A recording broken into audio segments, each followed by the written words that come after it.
Greetings, beautiful people. Welcome to our call. Allow yourself to settle in.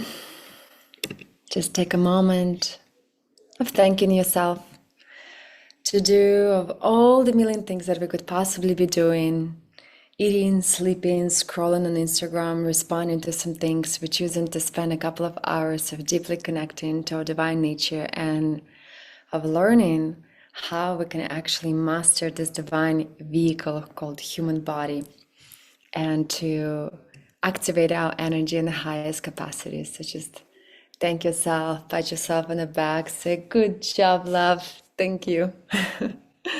I'm so happy you guys are here. I'm gonna play for us just a beautiful song, beautiful mantra to allow ourselves to anchor into the space. So if anything, I just welcome you to kind of maybe close your eyes, take a deep breath in, deep breath out, as if you're entering a ceremony with yourself, with your divine spirit. Open up your chest, take a deep breath in, deep breath out. Let go of any worries, any thoughts, and just let yourself settle in.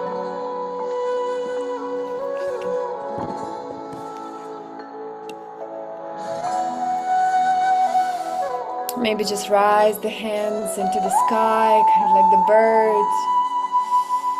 Allow yourself to reach the sky and then gently let go. Relax. Move your head one circle to the left. Deep breath in, deep breath out. And one circle to the right. Deep breath in, deep breath out.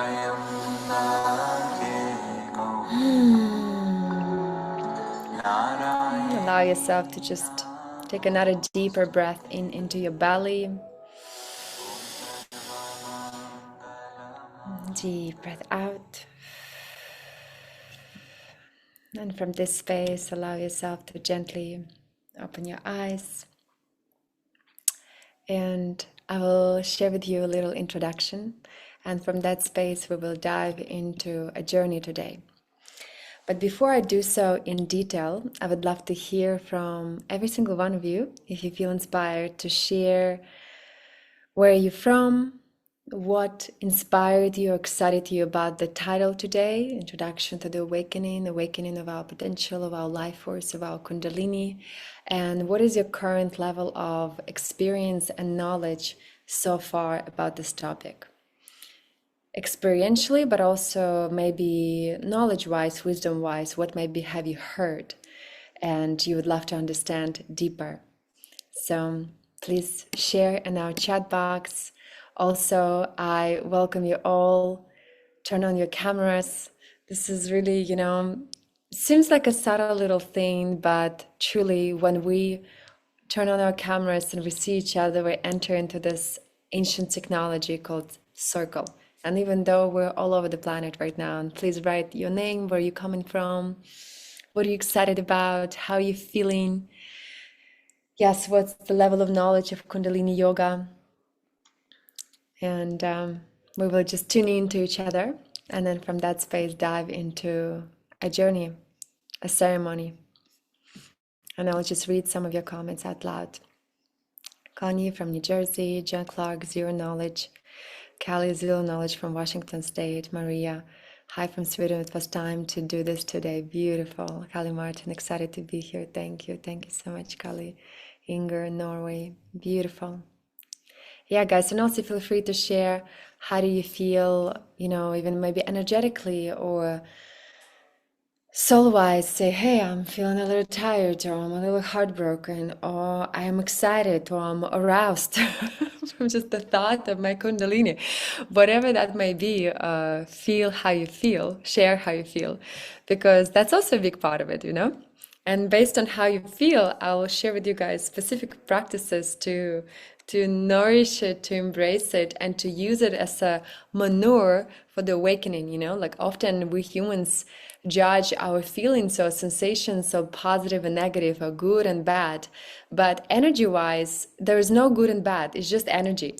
And we can always choose to use it and channel it into something. So then you don't waste that energy, and you also don't waste another extra chunk of energy to try to suppress this energy. So the acknowledgement of actually where we're at is a big step in the path of awakening. And if we become more and more honest with ourselves on a regular basis, we create a stronger and stronger foundation on which we stand, which is now, and then we can use it in every single moment, whether it's an interaction, in our practice, whatever could be the case. So self-honesty is really a huge one. And I'm going to read a couple more comments. Marzena from Poland, I started my journey returning back into the present, into my body. I read about Kundalini energy, that it helps with it. Yes. Janish Mystery, hello, I'm resident of India, residing in Mumbai. Hello, hello dear. I just spent 3 years in India. I just recently came back to Bali. I love India so much. Such a home for me. Karen, good morning from Florida. This is my second experience. Attracted to know more about Kundalini. Wanted to know more about myself and my capabilities. Beautiful. Alan, I'm from Hong Kong. I had practiced Kundalini yoga many years ago, but stopped for a while. Clementine, I'm from Montpellier in France. Did a Tantra workshop for 4 days, and we did the wave, and also during the evening Tantra, we did perineal breathing. I feel curious to know more. Yes, Karen, my name is Karen. Hi, Karen. Michelle, hello from Bratislava, Slovakia. Welcome. Tried a few times. Feel lonely today. Low. Thank you for sharing. Thank you for being real with yourself. Connie, I've sporadically practiced Kundalini yoga, just retired, and I'm diving into a new way of living where I'm more in my body and living from that space. Beautiful. Oh my goodness, guys. I just love reading your comments. It's like I feel like I'm actually here with lovely humans and souls in one space, you know, because sometimes I do Zoom calls and everybody have their cameras off. It's just like, who is out there? Are you guys even there? So guys, for those of you that cameras are still off, please do join. Even if you don't type something in the comment section, share your presence. It's really a huge one for all of us to feel each other. Gia, Phoenix, Arizona, no prior knowledge, very tired this morning. Yeah, guys, and just get super cozy. You know, this is another big part, by the way, in the way I teach. Sometimes there are some preconceived notions that Kundalini yoga and those teachings could be very intense and very hard. And I actually teach it in a feminine way. And it doesn't mean it's just for women, but it does mean there's a much higher attunement to how we feel. And then we dance from that space and honor that rather than push ourselves unnaturally. So I guess let's dive right in. I will give you a little introduction on the teachings, and I've prepared a little presentation with you, which I often share with especially beginners of Kundalini Yoga, so you understand what this is about. And if you have any questions or commentaries in the process, feel free to type it in the box. And the moment I have a moment, I will just start reading and responding to you. And then at some point, we will dive in with you straight into the practice. So you will be able to actually experientially find out for yourself, how do you feel about Kundalini awakening? And this is the great gift actually of Kundalini yoga among many other practices, that it actually you can start feeling its impact pretty quickly. Sometimes even after 3-4 minutes of one kriya. Kriya in Sanskrit and Kundalini yoga specifically, it means action or specific intentional movement. And they usually go on for 3-4 minutes. Some of them go for longer, for 11 minutes or 22 minutes, but the shorter ones for 3 minutes or so. And just within that tiny little time, you will start seeing and feeling new sensations in your body, in your consciousness, and your emotional and your heart state. So it's really, honestly, a miracle. And from my experience, you know, just so you guys understand my background, I was born in Russia, in Belarus, and had a lot of really intense experiences as a child, and some trauma and some abuse and so on. And it really pushed me actually to the wall, kind of make a very conscious decision that I need to heal and I need to master my own energy, or I'll just will be hijacked by my subconscious programming, by my trauma, and by my environment. And so for me, it was not a question of leisure to learn about yoga when I feel good. It was more like, I need to survive and I need to master my life force and I need to change my life. I need tools right now. That was my state. And so a lot of my curiosity was from very intense, very deeply curious, very pointed space, which I think one of the reasons why I received so much knowledge very quickly. and right away applied it, from like a place of very good student and then a practitioner. And that, I think, what allows me now to share this knowledge. And when I moved to New York, I also went through a series of very intense experiences as a young woman and as an immigrant. And it was honestly very rough in the beginning, all on my own with no savings. My family couldn't help me ever. And so there was a lot of things I had to figure out on my own at a very young age. And, I got into the film industry and was in filmmaking and acting and finance and marketing. I was really doing this whole immigrant's dream, on all levels, while also working as a waitress and 3 restaurant jobs, so I could afford to pay for my school. And then eventually, when I started kind of tapping into more into mystical aspects of this reality through hypnotherapy and then through Landmark, there's this a school of thought that helps you to reprogram your subconscious and the stories you tell yourself. And then ayahuasca, and then traveling with shamans and just really digging deeper and deeper into the mystical realms. And this whole time I was practicing yoga, Bikram yoga, Hatha yoga, Vinyasa yoga, the whole time I was in New York from 2008, 2009. And before that, I danced ballet professionally in Belarus. So my connection to physicality and touching God through moving the body is very familiar to me. And it was just a question of going deeper and deeper layers. And when I first met my first enlightened master in 2018 in Bali, and then that's next year I experienced my first Vipassana, I started kind of directly communicating with spirit, and the spirit told me in very uncertain terms that I have to close my acting, filmmaking, journalism career in America, in New York, and move to Bali and practice Kundalini yoga, meditation, fasting, dark retreats, and basically totally expanding my consciousness. So it was kind of like 180 degrees from very outward life, very social life, to very inward. And I turned off my social media for a year and a half, and I just went deeply into the practice and into the training. And the reason why I think it was almost easy choice for me to make, because the moment I experienced Kundalini yoga once, which was right after my Vipassana, and before Vipassana there was some experiences as well, I had such powerful physical and emotional and consciousness-wise response. There was almost no brainer. I was actually shocked, like, how come the whole humanity doesn't know about it yet? How come children don't practice it from high school? So then they become sophisticated superhumans. And I changed my whole career, my whole life. And I turned into a Kundalini yoga teacher and a retreat leader and a person who creates retreats or spaces online or in person where people can tap into their divinity. Right now, I am convinced 100% that the best help we can do individually as humans is first activate our own personal potential, open our heart, fully connect to that divine intelligence within ourselves, and then by being the living example, hopefully inspire others to connect to their heart in their own way. And maybe it's not Kundalini yoga. For somebody it's surfing, for somebody it's playing musical instrument, for somebody it's becoming a really good mother. We're all unique souls, we all have unique journeys, but at least open the door for people. And if they open to try it, amazing. And if it impacts them as beautifully as you, hallelujah. Because ultimately we can't convince people to change their behavior. If they feel something, whatever they feel, they will continue to feel it, no matter how smartly, intelligently we describe something. But if they have a shift in their own body, in their own consciousness, and something deeper, profound talks to them from inside, that's the real shift. And so the only thing we can do is share those experiences, those tools, but then it's a very personal journey. There is really no middleman. And this is where religion got it really wrong in terms of always putting a middleman between the person and God.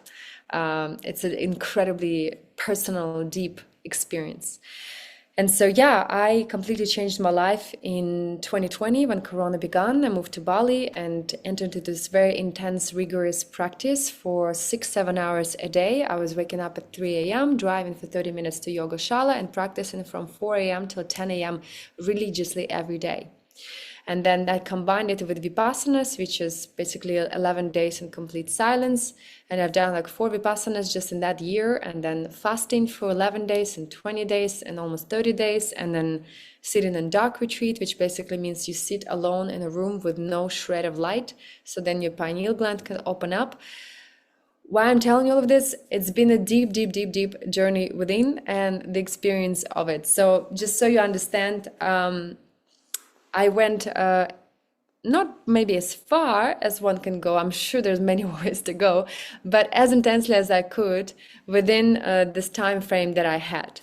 And so I will share with you some structure, and then you can ask some questions. So what is Kundalini Yoga? In my personal experience, it's an ancient yogic technology that has been tested and discovered by many human beings in different parts of the world, and pretty much all of them arrived to similar conclusions. No matter what you name it, there are some tools that just work because it's human body, and human body is run in a certain way. So what are the things that work? And actually, let me show you the right away presentation, so then visually you can feel what I'm revealing to you rather than just talking about it. So you can feel it and you can hear it and see it all at once. So let's dive in. So this is Guided Play. By the way, this is the school that I run, Guided Play, because I feel that we're all God and goddesses, that we came here to play. And I constantly run this beautiful trainings online with a deep mentorship where I get to know all the students and we expand our divinity to the most profound level possible while still remaining playful and joyful and kind to ourselves and each other. To me, that's the key, to actually enjoy what we're doing. So what are our tools in Kundalini Yoga and in this ancient practice? So, well, the first one is the pranayama, the breath. Really, this is where it starts, right? Like when we enter this divine life, the first thing we do is take a deep breath in and we start crying and we release and we activate it. So this first receptorship of oxygen, of breath in, welcomes us into this physical reality. Until we're here, we're in the mother's womb, we're connected with her. It's a different way of existing. We're in this mother's secret liquids in darkness, hiding there, being protected, nourished. But when we come out into this reality, welcome to the game, first breath in. And when we die, what do we do? Last breath out.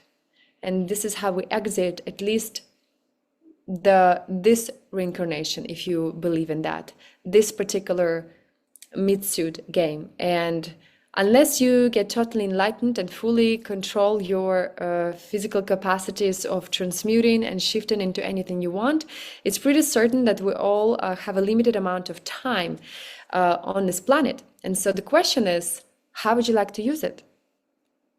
Would you like to just get by? Would you like to just be surviving? Would you like to be continuously worrying and feeling not enough? Or would you like to fully activate your magical gifts with which every single human being comes here on this planet? It's almost like this predisposition, innate curiosity that every single child on this planet has for no reason. Sometimes children are born in a family and the whole family into one thing, and the child is in a completely different thing, because there's this soul uniqueness that is in every single child. And so these Kundalini yogic tools, they allow us to access and reconnect to those unique parts in ourselves so they can shine and blossom in full totality. So the first one is breath, and where you will experience it today, and just even try it with me right now as I'm talking. Take a deep breath in, hold the breath on the top just a little bit, feel the fullness, and a deep breath out. Relax your face, relax your belly, relax everything. And now another deep breath in through the nose, slowly. And now hold your breath and lock your root lock, which means squeeze your anus, your sexual organs, your low abdominals, hold everything. Close your eyes and stay here for a little longer. And a deep breath out. and relax. And now just breathe normally. And just notice just 2 conscious breaths already probably have shifted a little bit, even tiny little bit, your state. Just a bit more presence, a bit more relaxation, a bit more just, I'm here. So breath is extremely powerful. It's the most powerful tool, no matter what you call it, Kundalini yoga, Hatha yoga, conscious way of being, whether you're a musician or poet or a sportsman or whoever, you know that breath will bring you to the most powerful, potent present state. So that's one. Second, movements of spine. Again, no matter what you do, pretty useful. If you actually just again try it with me, just like move the spine and maybe like in circles and maybe moving your neck at the same time, and just notice how nice it is to say hello to your body. Say, hey darling, where didn't I touch you lately? So good to feel you. And just take a deep breath in and a deep breath out into that movement.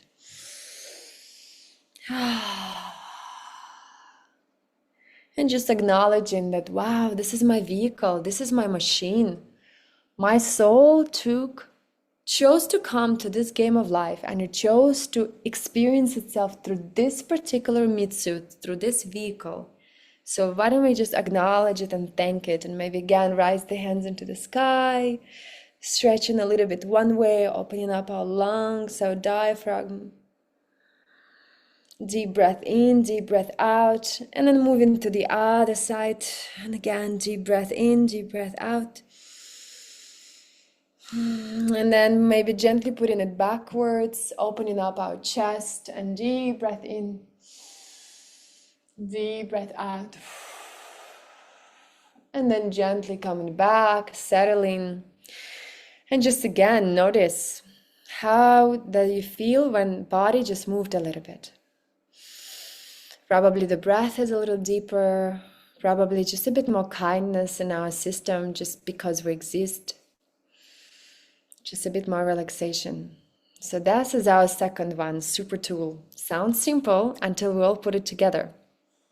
And then you see that this is actually magical, super vehicle, which partially why it's been hidden for thousands of years and only been given and passed on from a teacher to initiate only, mostly verbally, because they were so afraid that if you give these powerful tools to normal people, they may just activate their potential and use it in the wrong way to manipulate or to just use it in the wrong way, you know? And so now we're this unique precipice of human history where a lot of tools becoming available, but now there's so many of them that people feel lost and even overwhelmed and don't even know what's true anymore.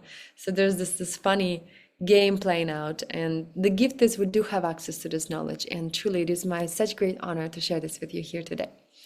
So the third tool is mudras. I love Inger, you just continue to dance. Enjoy. So one more tool is mudras. So in yoga, in Kundalini yoga, we sometimes put hands, sometimes in Gyan mudra. This is index finger and thumb meet.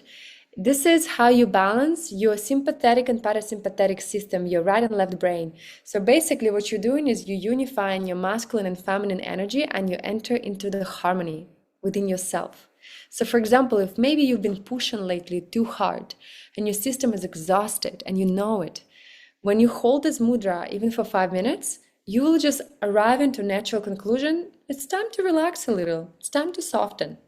And all of a sudden you just become more balanced. And vice versa, maybe you've been trying to soften too much because you were procrastinating or because you've been afraid to take action. It's like an analysis paralysis. And something inside of you will just rise and say, no, enough of hiding. It's time to rise and take action. Go for it. And so from this harmonizing, there's clarity that arrives. And so mudras, we hold it like this. Sometimes we hold it like this above the head. Different kind of combinations of fingers and hands create different constellation. What are we doing here? The reason is why is we have these energetic channels in our body that nadis, it's called in Sanskrit language. And so this is where the energy flows, and it's connected to our glandular system, pineal gland, pituitary gland, our glands here in every single part of our body. There's a specific glandular system. And this is, by the way, what's connected to our immune system and autoimmune disorder. So for those people that don't move at all or don't breathe at all, and they don't activate the glandular system, there's a pretty high chance they will have some kind of an immune disorder, because actually glandular system is just not activated, meaning the glands are not properly secreting, they're asleep, they're stagnated. And so one of the biggest gifts on simply biological level Kundalini yoga does, it activates all of your glandular system. It all starts to work properly. It nourishes your body with its juices, with its proper secretion, and all of a sudden you're just radiant. And I'll give more specifics later on, but it gives you like basically regenerational cells that regenerates your body, and you look more youthful and more radiant, simply because there's just more oxygen entering your body and your body get recuperated and restored. There's many scientific aspects to it, but this is for another time. Let's just go through the tools. Another one that is a very specific tool in Kundalini yoga is bandhas or locks. Do you remember how I mentioned to you, I asked you once to take a deep breath in and then lock your root lock, which means squeeze your anus, your sexual organs, your lower abdominals, and just hold it, kind of like a bathtub. You know, you just blocked it and the water is not leaking down anymore. So what happens there? We hold that lock for as long as we can, shoulders open, focus on the third eye point, eyes closed, because by doing so, we activate our pineal gland. The way the muscles here get a little bit strained, they activate that part. And then you hold it, and then you let it go and relax. So this is one of the locks of bandhas. There's also navel point lock, there's also throat lock in Kundalini yoga. Not going too far into many details, but just to explain why we do this. So what happens is when we do one kriya in Kundalini yoga, one movement, for example, we open up our spine and we're doing this like breath in, breath out, breath in, breath out. We will do it a little bit today. What happens is your energetic body, I'm sure you've seen some images sometimes, create wider and wider energetic field. It's called torus. So your energy quite literally starts to expand because you breathe deeper and deeper. You become much more aware of yourself. Your eyes are closed, which means all of your energy goes inward and expands rather than leaking in all directions. And you by nature, within 3 minutes, become more radiant and your field is more powerful. And your Kundalini energy starts to gently rise in your body. So it's from lower chakras, it starts to gently come up. And then at the very final moment of it, when I mentioned take a deep breath in and hold your root lock, open your shoulders, focus on the third eye point. When you stay in there, what happens in that pause is you basically code the cells of your body that now your body is at a new level of energy, new higher expanded level of oxygen, new level of openness, and this is your new norm, new status quo. And the longer you hold that pause, the deeper your cells remember. So when you breathe out and let go after that bandha, after the lock, your cells remember. And yes, your Kundalini subsides a little bit and you relax and you come back to your normal state, but your new normal is more expanded than the one 3 minutes ago. And so what we're doing in Kundalini yoga, we basically rise in Kundalini, hold it, and then it goes down a little bit, but not as much as first time. Then again, rise a little bit, and it goes down a little bit. And so those bandhas, they create those kind of fixation points to start holding the energy and giving it like support system so it doesn't fall down as much. And so we rise and we rise and we rise. And at the end of the class, you will see you feel quite different because actually your energy body is expanded. And so this is what we do in the bandhas for. We kind of direct and then we hold the energy to inform our nervous system that this is a new status quo in space. And of course, if you start doing it on a daily basis, literally every single day, your energy body expands and you become more creative, more relaxed, more intuitive, more free on a daily basis because you build in on it. Rather than, do it once a month, and then when you do it again, you kind of need to start again from point zero. So, which is why, just like in anything, consistency matters. And I suspect for me, the reason why I had such massive results and such a massive expansion of my energy and my life as a result of it, in 2020 is because I practiced every day for 6 hours and I loved it. I didn't even have to force myself because it brought me so much joy. I couldn't wait to come to the class and do it again. So, and you'll see today for yourself and you can make a decision if you love it as much as I do. And so the next one is mantras. So this is another really powerful one. In the Western world, sometimes logically it makes no sense for us to just chant one mantra on repeat. Like, what's the point? Is this a sect? Why am I doing this? What's the meaning? Why do I need to repeat it in Sanskrit? You know, like all of those questions that can rise for a Western intelligent mind. Honestly, it did so for me. When I first tried Kundalini yoga, I was in San Francisco. I was working for a startup. I had a very sharp mind, and time is money for sure. And what are we chanting here about? You know? But I could not deny one fact. After I chanted for about 10-15 minutes at the end of the class, I felt significantly better and incredibly expanded and ridiculously blissful and joyful for no reason. So I could not deny that something shifted in my body and my consciousness. And so again, you will see it today for yourself.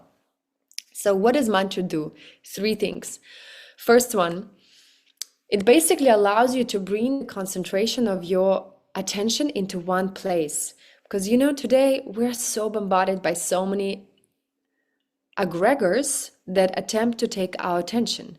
Definitely from Instagram, obviously from TV, but also from our friends, also from our loved ones, also from our coworkers. Also, the moment you pick up your phone, you have to answer on WhatsApp. You come out of the house, everybody wants something, everybody's selling something, or just everybody's looking, and you're already feeling not in your own field. Not to mention you with your eyes give your attention everywhere. What's this? What about that? This is beautiful. This is not good. And so your attention just leaks all over the place.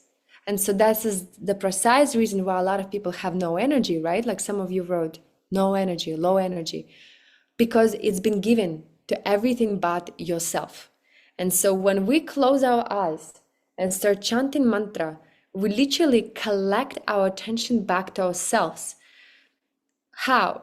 So look at this. Even if you close your eyes, even if you're alone in your room, you may be leaking your energy because you think all kinds of sporadic thoughts. And that's how you lose your energy. What should I do tomorrow? I don't feel good about this. What happened yesterday? What should I do next month? Do I have money for my rent? What about that mortgage? And so all of those thoughts, they literally take our attention, they take our energy, and there's nothing left. And so when you start chanting just one mantra, Om Namah Shivaya, Om Namah Shivaya, Om Namah Shivaya, Om Namah Shivaya, at the very least, you're just collecting your energy into one pillar. So all of that energy just went through every hole, everywhere. Now in one place. It's like becomes like a cylinder of light that you just building. So that's one very simple tool. You stop leaking your energy all over the place and you have your attention all inward in one place. Now you start sustaining and building your energy. Second one, biologically speaking, all the mantras that are chanted, especially in Sanskrit, they're designed with very specific intention, meaning whatever you say, you touch specific parts in your mouth with your tongue. And those parts of the mouth connected to specific glands in your body.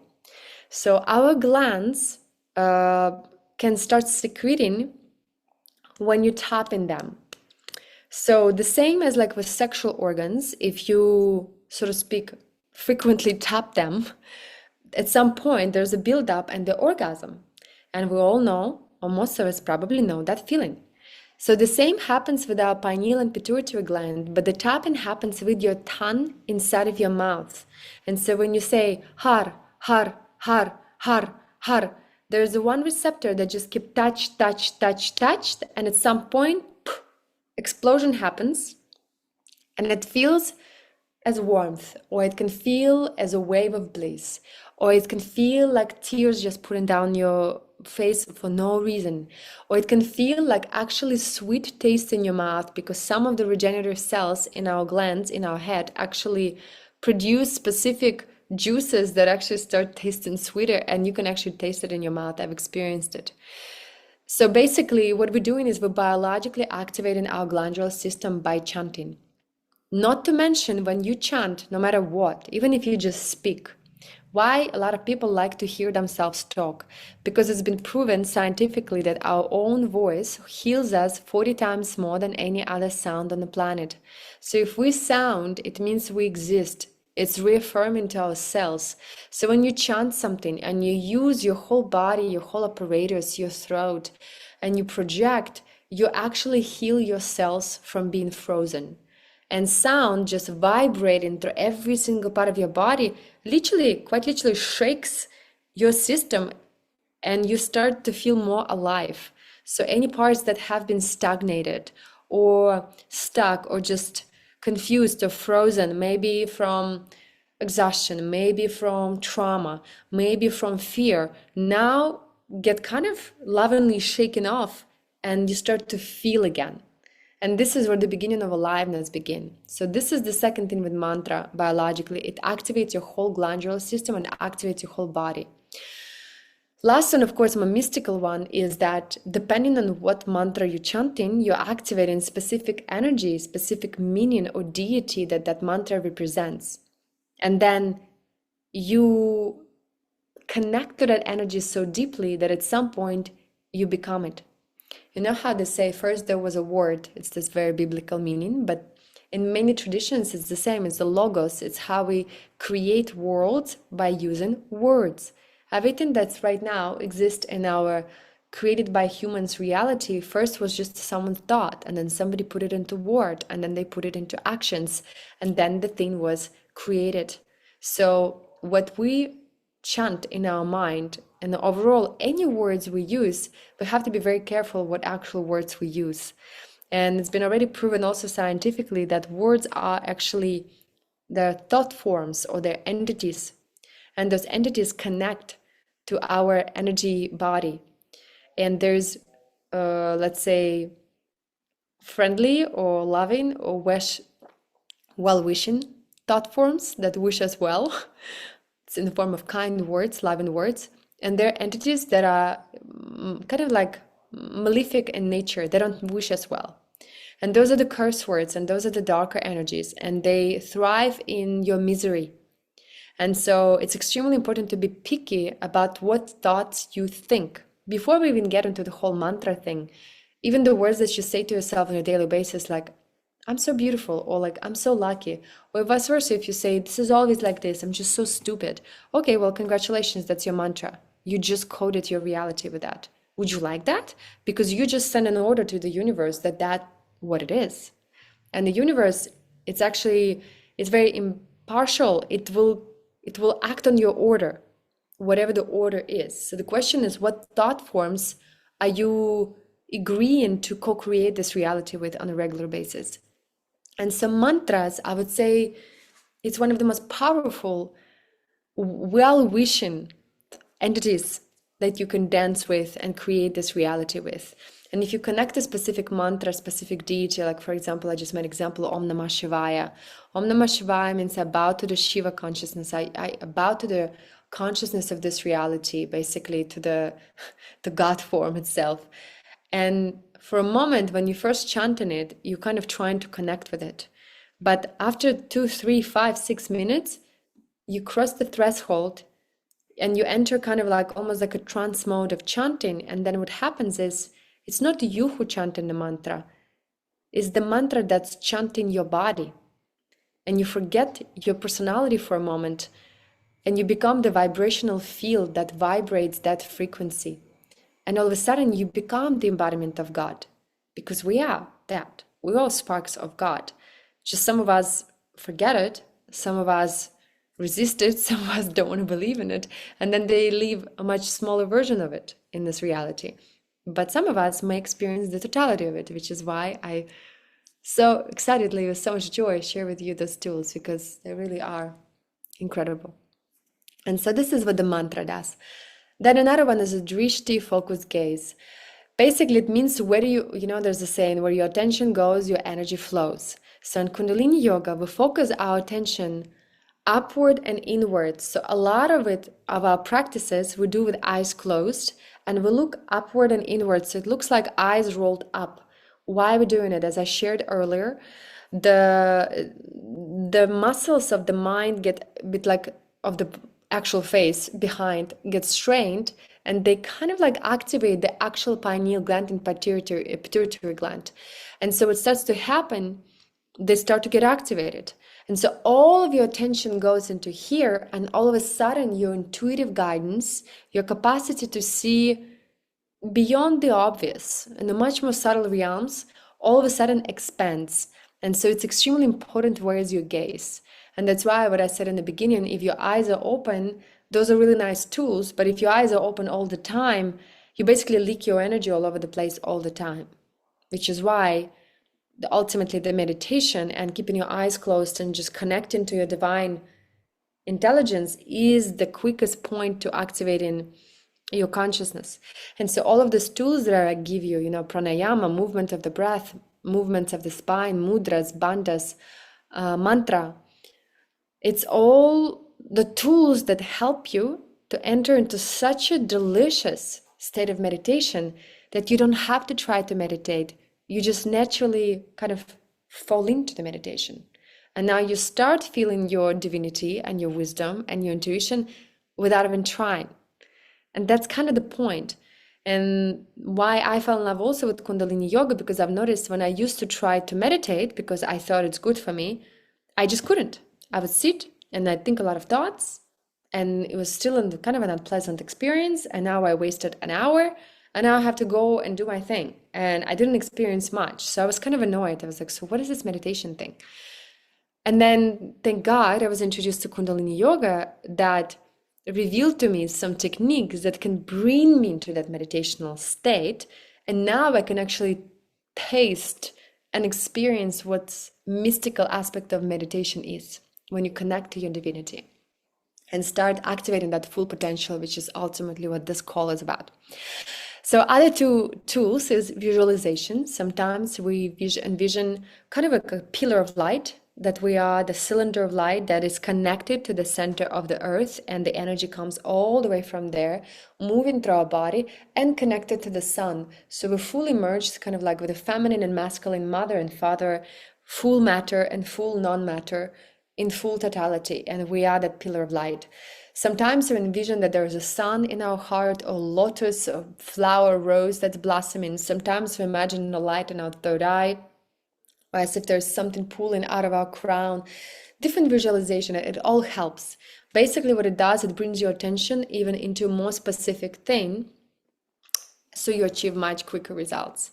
Sometimes we use, at least me specifically, at the end of Kundalini yoga, I guide people sometimes through hypnotherapy, because your energy is already so cultivated in your body, and you're already so kind of mystically attuned to your deep meditative state, that now most likely you will envision the most beautiful, aligned for your highest self things.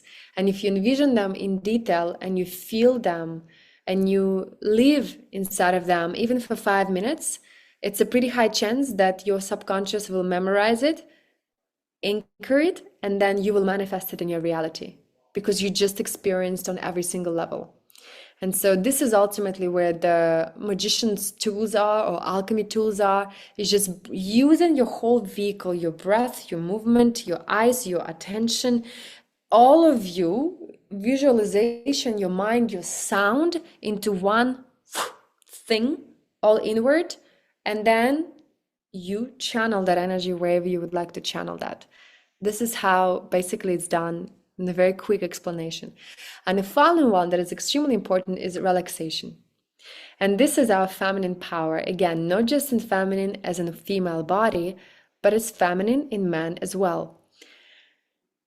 And this is a big one, because in our lovely, kind of a post extra patriarchal society where it's all been about doing, we've kind of exhausted ourselves, people, and we've exhausted the planet Earth. Men are exhausted and women are exhausted. Everybody's exhausted, because it's all just been pushing, just the masculine, just go, like blinders on, like not seen. And because we're in dual existence and because there's electromagnetic field, means there's electricity of giving and there's magnetism of receiving. And if you ignore the nature will bounce right back at you like a pendulum swing. And this is basically where we are right now. We're realizing we've been pushing a little too hard, and it's time to relax. And it's time actually to also take a deep breath in and soften and receive. And so in Kundalini yoga is a big part about relaxing. So for example, we're doing one movement. Again, I'm just going to give an example. We're doing this in the beginning of the practice. Then we take a deep breath in, holding the breath, focus on the third eye point, staying here, root lock, squeezing our anus, sexual organs, holding the energy. And then when we're breathing out, we totally relax. And in that space of total relaxation, this is actually where you receive. This is your harvest of your work. So we have this story kind of in Kundalini Yoga practice circle that when you do the Kriya, the movement, we say it like you call God on VIP line. Eyes closed, straight to the God. When you hold the breath at the end, hold your root lock, focus on the third eye point, stay in there, God picks up the phone. And the God looks at you on FaceTime in your third eye, and you actually remember, you're God, nice to meet you. Hi, you. And you feel it and you remember it, you see it. You're in this like totality and the fullness of your being. And when you breathe out, let go and relax, God starts to speak through you. And this is where realizations come in, forgiveness come in, tears, maybe laughter. Some people orgasm at the end of it. Some people all of a sudden have the best idea for their business or how to resolve some problem. Sometimes, like my personal example, like I would be, trying to solve something in my life. We all have difficulties sometimes. And it will give me like random idea, like call this person. I'll be like, why? Like none of your business, just call this person. Which is like such a guidance like that. And I would call that person, and that person would mention something that would be this specific thing I needed to resolve my current conundrum that I'm resolving in my life. It's that specific. So basically, relaxation is where you receive. So allow yourself to receive. This is a big one. So these are the tools. I'll share much more now. If you guys have any specific comments or questions or anything at all, wishes, desires, excitements, whatever is coming through you as I'm speaking. I know I'm sharing quite a lot of information and we only have 2 hours today, so a lot to share and also to practice, but feel free to share with me here in the text box so I'll continue also how's it all landing with you. And I'm going to continue to go a little farther as we're unpacking it. So ultimately, just before I go into the chakra system, which is basically the classic system of awakening the full alchemy of the human body, but it's all connected to everything in life. I'm sure you probably noticed number 7, it's kind of a magical number. It's the 7 chakras, the 7 days of the week. Surprise, surprise. It's 7 notes in the musical system. There's like 7 main planets in a planetary system. There's like 7 multitones, obviously 7 colors of the rainbow.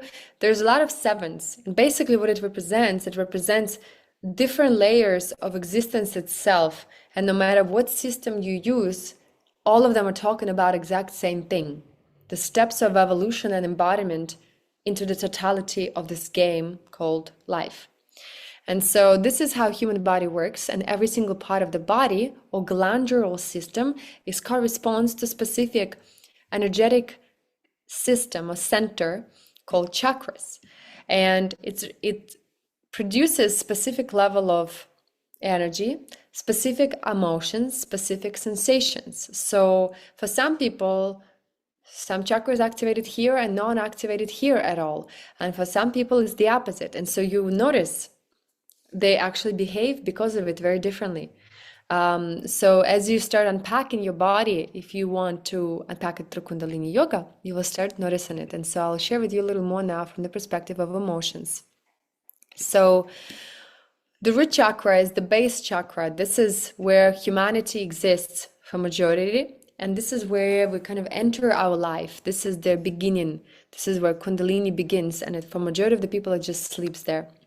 So root chakra, if it's not activated or has been hurt when you were a child, meaning you've been mistreated or been living in an unsafe environment, there's been a lot of violence or harshness, there's a pretty high chance your root chakra still may be blocked, which means majority of your choices are run by fear or preparation for the worst. And so unless you heal that, you will operate from fear, and it's a bit of a harder reality, and basically it deals with survival. But then once it's grounded, it's rooted, then you're just going to feel safe in your body and more confident that you're okay no matter what. I'll unpack it a little more in further discussions here. So the second chakra is the sexual expression. It's your creativity, it's your form of play with this reality, it's interaction, it's reproduction, it's co-creation, it's everything to do with the other. And so it could be blocked by some form of guilt. I'm not good enough, I'm not deserving it, I'm too much, I'm too little, I'm not too sexy, I'm too sexy, I am not creative enough. Whatever the story, and we all got some stories, may block that chakra. And so what it deals with is with pleasure. So you either have pleasure in life simply from existing, from cooking, from playing, from having friendships, or not so much, because there's this underlying turmoil going on in the form of some form of guilt or non-acceptance, and this is where it lives. And if you, as you start working on it through Kundalini yoga and touching those energetic centers, the subconscious programming, the emotions rise to the surface. In the beginning, sometimes you actually want to process and cry and feel, but then once that cleared, kind of like I compare Kundalini yoga often to this thing that you clean the bathroom with, when it gets stuck.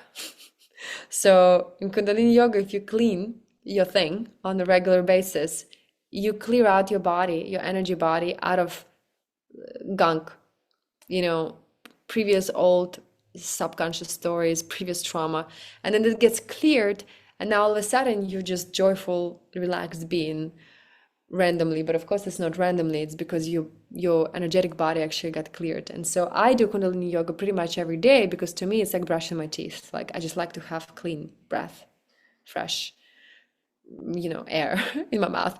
So it's the same in the whole body. If you start clearing it, you will start feeling very fresh and very light. And so the third chakra is connected to willpower and shame. So it's the center of power of your personal expression. And if you have a weird relationship with authority, meaning you don't like anyone of authority to come over you, and you may be even already triggered when you meet somebody in power because you feel like maybe they may abuse that power, or you may even judge it in yourself. And anytime you attempt to step into any form of leadership, there's this weird feeling of like, am I deserving it? Maybe that's too much, or maybe it's not enough. And then you just cannot rise into full power. And this is a big thing on our planet right now, because power has been overused on our planet a lot. So a lot of us have a funky relationship with it. But at the core, it's a very beautiful energy. It basically means the soul is connected to its beauty, its radiance, and it's ready to channel its power into service of other beings. And how beautiful. And so this is where you just need that willpower to act on your vision. And so I'm not gonna go now too far into every chakra, because otherwise I'm gonna be talking for the rest of this call. But there is this heart chakra that responds for love, or if it's blocked, it's grief. That's usually also when people hunch. And even now, just notice, are you hunching or are you open?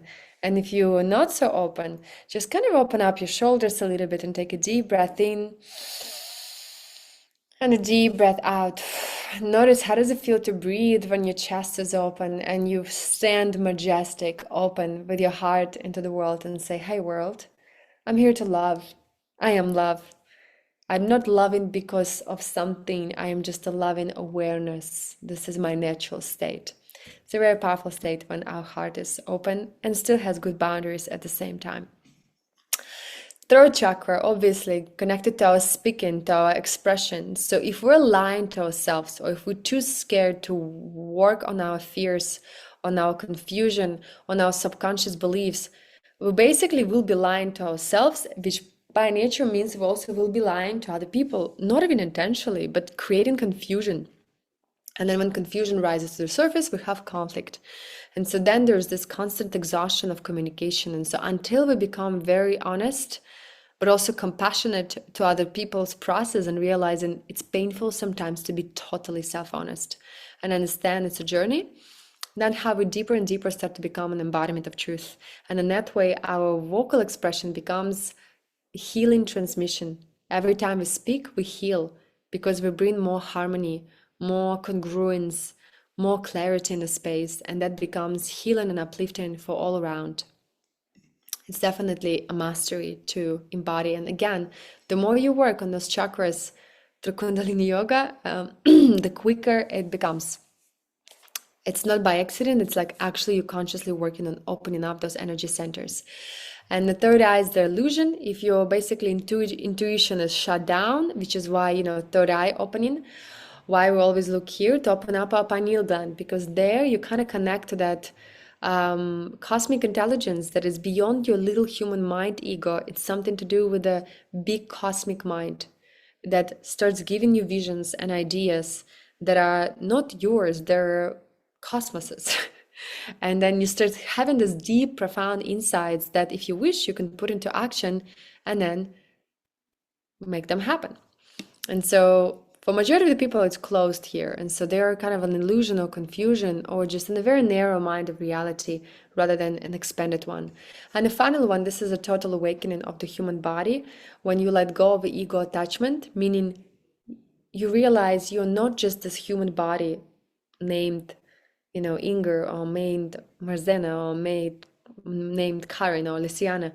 You actually quite viscerally start feeling that you are, in fact, whole body of light and cosmic intelligence and love.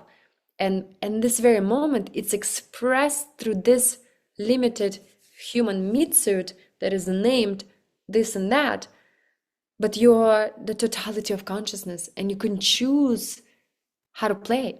You can choose what to say. You can choose where to direct this infinite energy of love.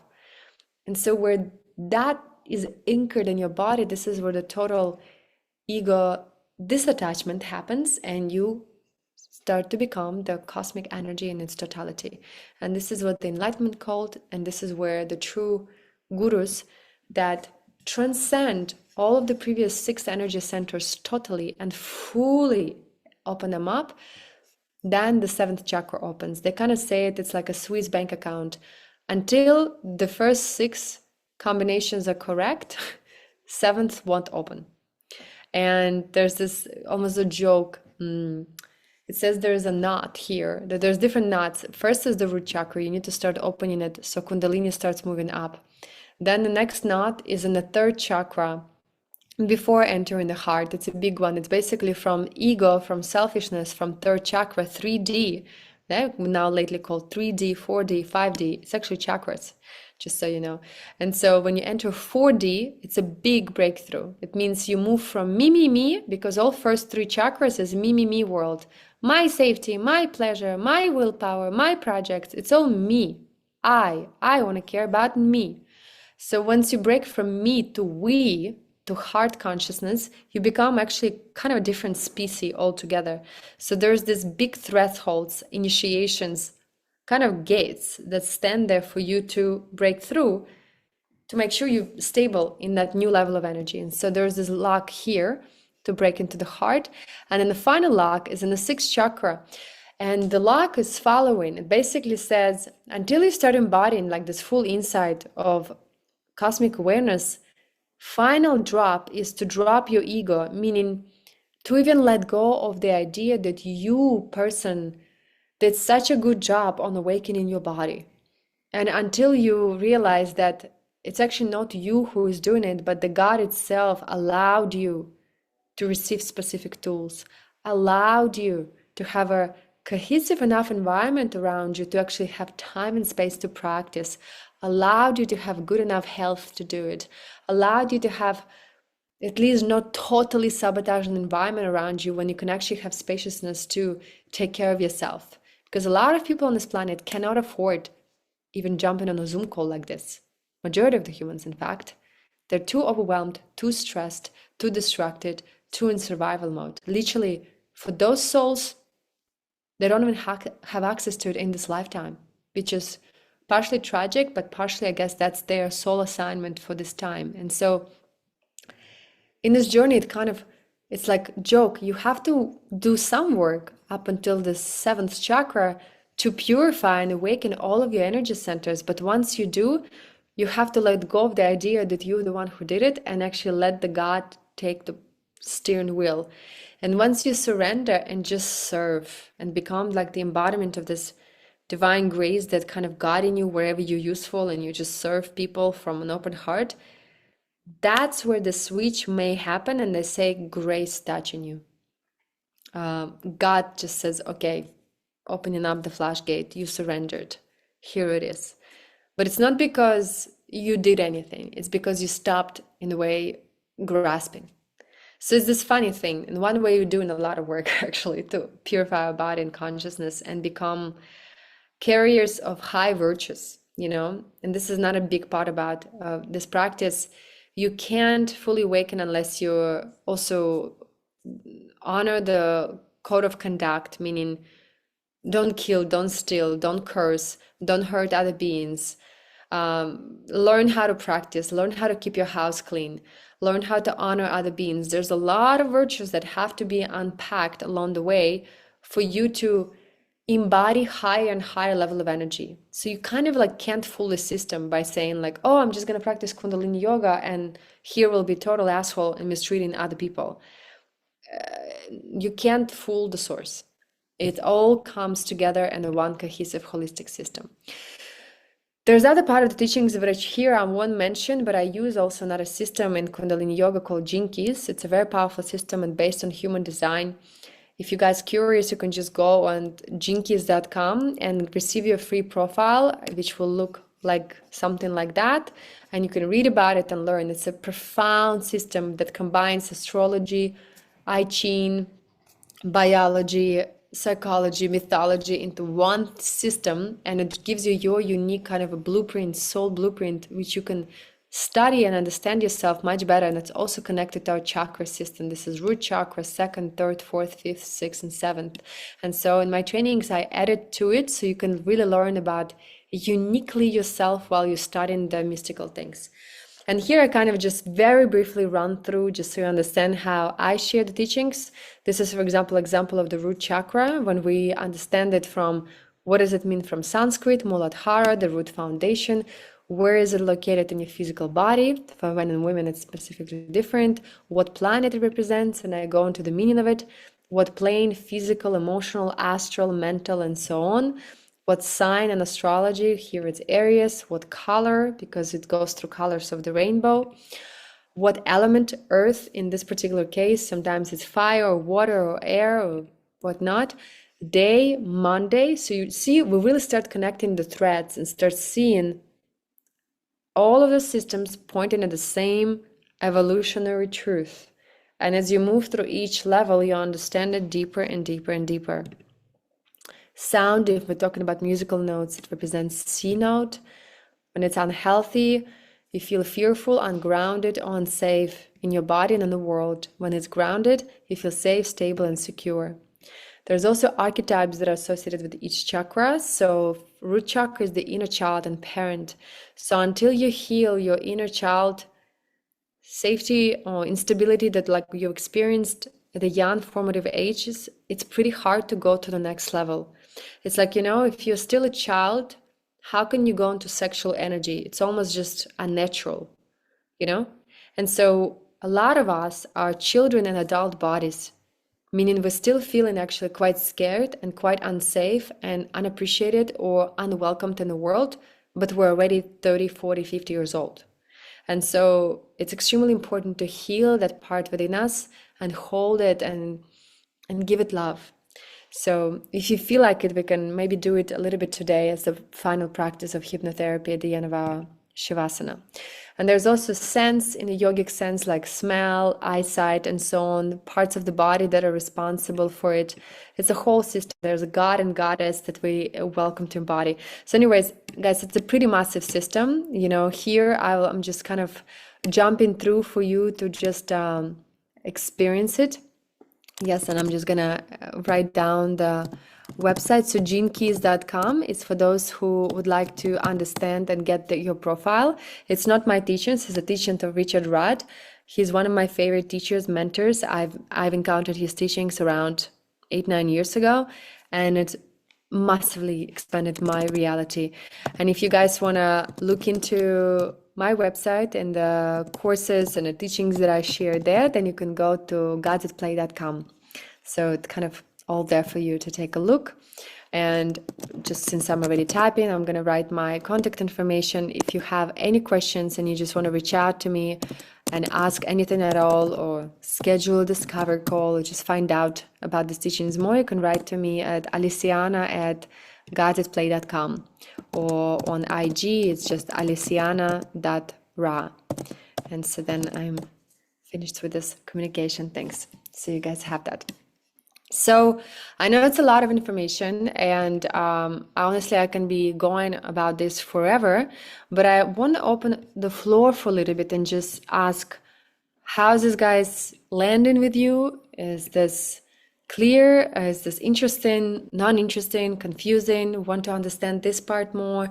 Just please talk to me for a moment so I can feel you as well. So just type in the chat box.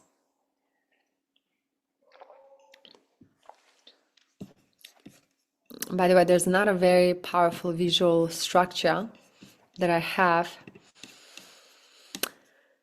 that I would love to share with you guys. Let me see if I can find it in this very moment.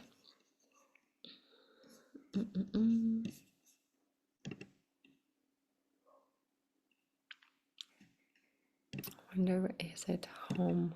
Okay. And you guys, in the meantime, just please type your comments, questions, truly anything. It really does help when I can feel you all, because otherwise I'm just in my own little silo, and it's much easier to know how actually things landing for everybody. Let me see, I'm trying to remember. Oh yeah, which one should I share with you guys? Oh gosh, so much to share and so little time. Okay, I'm just gonna share this one little thing with you, and then we're just gonna go straight into our practice, because practice is really the most important thing. All of those, stories, they're exciting, but they also could be dangerously exciting, and also kind of like a mental masturbation, like a lot of people in this journey, especially these days, where there's this hit dopamine on Instagram. Oh, I read the post, I understood the meaning of life now. Well, congratulations, now go embody that. It's a whole other story of embodying. And to embody it, you actually have to recalibrate your nervous system, meaning your digestion, meaning the way you respond, not as neurotically as before, meaning your breathing is just deeper than before, meaning you don't jump into that self-sabotaging thing you used to do before, and now you're just much calmer when the trigger comes.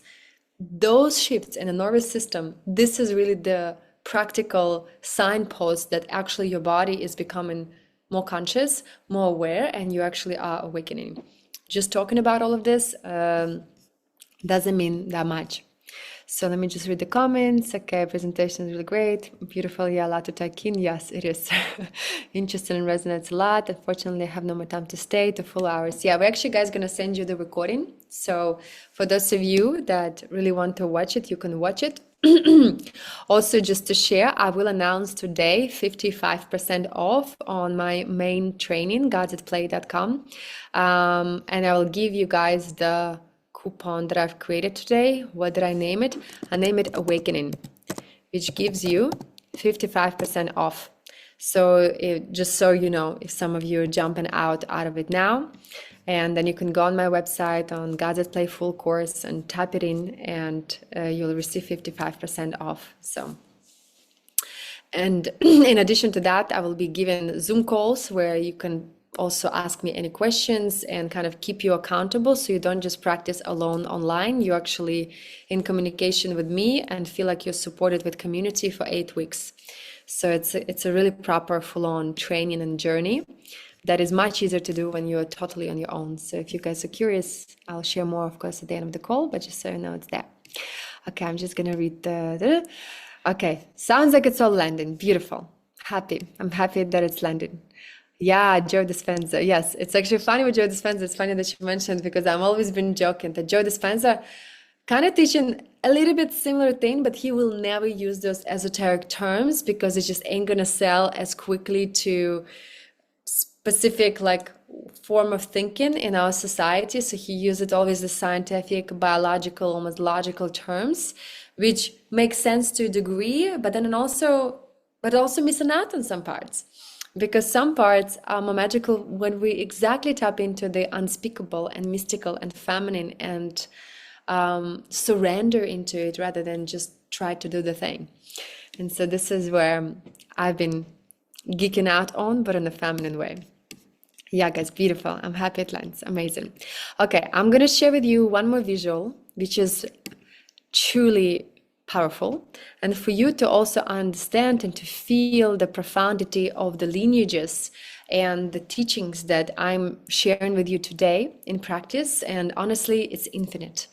As I mentioned earlier, you know, when people sometimes say, this person in this country came up with the invention of electricity, and at the same time, on the opposite side of the planet, the person also came up with an idea of electricity, and who was first? And honestly, no one. Like the source could just feel that it's ready. Humanity is ready. The ripeness of the consciousness, the ripeness of the awareness, you just start popping like mushrooms after the rain, you know? So basically the same happening with awakening of consciousness. It's been happening in many traditions in many ways, like in Mexico, like in the Aztec way, they connected to the elements, to the breathing, to the chanting, to gathering around in a circle and working with the elements. Shamans in the Amazon and Brazil did it in their own way, and also singing specific songs, and they used also plant medicine, but there's some specific movement and breath that was pretty much almost identical. And of course in India they did it in their own way, in the Sufism in the Middle East they did it in their own way, the mystics in Russia did it in their own way, but it's all interconnected. And so I will share with you the lineage with which I personally have connected the most, simply because just life brought me there and it activated my soul to the max. So I followed that. And honestly, this is one piece of so-called advice I would give anyone, is just follow your genuine curiosity, follow your intuition. Nothing that we follow out of logic because we should, honestly, ever pans out so well. It's our innate blueprint that guides us places. And I just followed mine, and this is where I received the highest level of blessings and teachings. And so just to give you a quick understanding, darshans, this is what's called, so to speak, the lineage, the philosophy, the way. Sometimes it's also considered to be the presence of the divine. So sometimes an enlightened master will give a darshan to his devotees, meaning share his presence, looking them in the eyes, or gives them a hug, or gives them a satsang, like they can ask questions and he will answer. So darshan sometimes means presence of the divine, but in this context, darshan means lineages. And so there's this ancient lineage in India called Vedas, from which, like 1500 BCR, where kind of a lot of sacred texts began, and one of them was Vedanta. And then Vedanta split into Advaita Vedanta, Vaishnavism, and many, many, many other forms. And then from that space, it entered into 4 forms of yoga, which is honestly, they're all complementary. And at different times of our life, we may gravitate towards different one depending where we're at. And none of them are better or worse or more complete than the other. It's more about just what your current life season inspires you the deepest to unpack. So Gnana Yoga is the knowledge, is studying the sacred texts and deeply understanding them, contemplating on them until there's just no confusion, there's just total clarity in your system. And there are people, the total scholars and even scientists, they're just this is literally how they unravel the intelligence of life. And it's also could be super beautiful and actually profoundly spiritual. As long as you're not connected and not attached to just one way, and you're not dogmatic, your curiosity always is the top thing rather than attachment to one way. That's how Jnana yoga can become profoundly spiritual. And then Bhakti yoga, love. So it's like, it's sharing your life, it's singing, it's creating environments where we feel the love. It's maybe hugging people, it's maybe singing for them, it's maybe creating an environment where there's flowers and candles and good energy in the space. It may be just choosing to volunteer and playing with children. It could be anything where you literally come from a genuine place of unconditional love. It is so healing. It truly is one of the highest technologies on the planet, is our open human heart, and giving something from that space of, I just love to share. I love to share. I love to see someone receiving it. I don't even need a thank you. I just get off on loving. And so that's Bhakti yoga.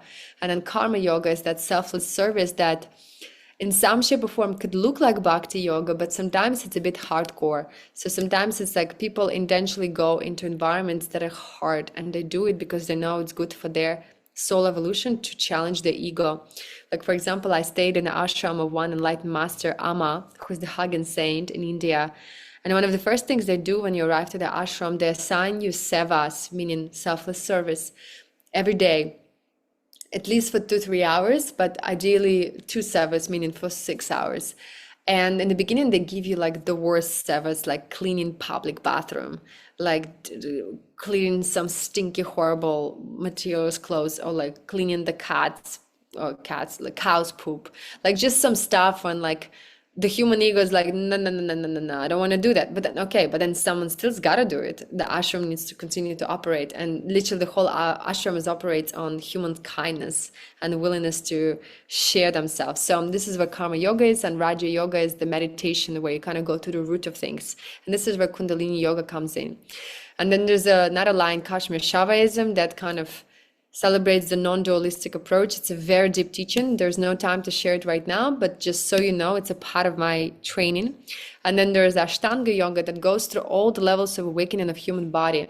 And it actually described a few that I was mentioning: pranayama, which is the breathing, and then pratyahara, dharana, dhyana. It's a different form of meditation when you withdraw your senses, bring the concentration through meditation on mantra, and then start entering this very mystical state.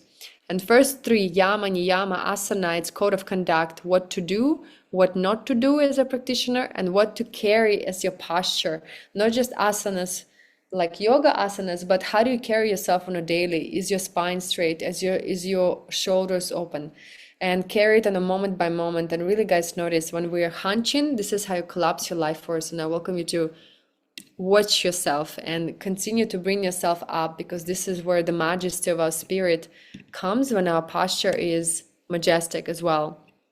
And the Kundalini yoga and the Kriya yoga, this is kind of the lineages from which I, from very beginning, started receiving a lot of training and information and knowledge. Is Kundalini yoga from Yogi Bhajan, but then also Kundalini yoga from Hatha yoga, and then Kriya yoga coming from this immortal yogi called Babaji, who apparently have never died and reappears and appears in semi-loose, like kind of luminant form to certain very devoted practitioners, and then shares his knowledge with them, and then gives them very specific instructions. And there are specific kriyas that you do to activate your full energetic body. And so what happens is, when you activate your full energetic body, is you become, fully intelligent, fully present, fully capable to do physically pretty much anything. I don't know, your singing is opening up. For different people, it's a different things, because you still are a vehicle of a specific body that was born in specific family under specific societal norms and so on. But yet within that, you can awaken to the max. And this is where the human genius, human potential comes into the place.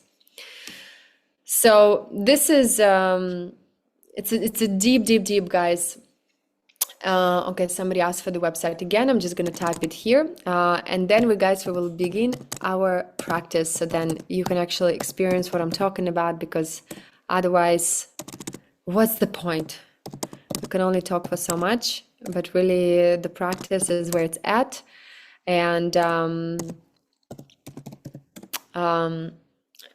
you know, what you feel there, it's a deeply personal journey. And again, for everybody, it's going to be your own.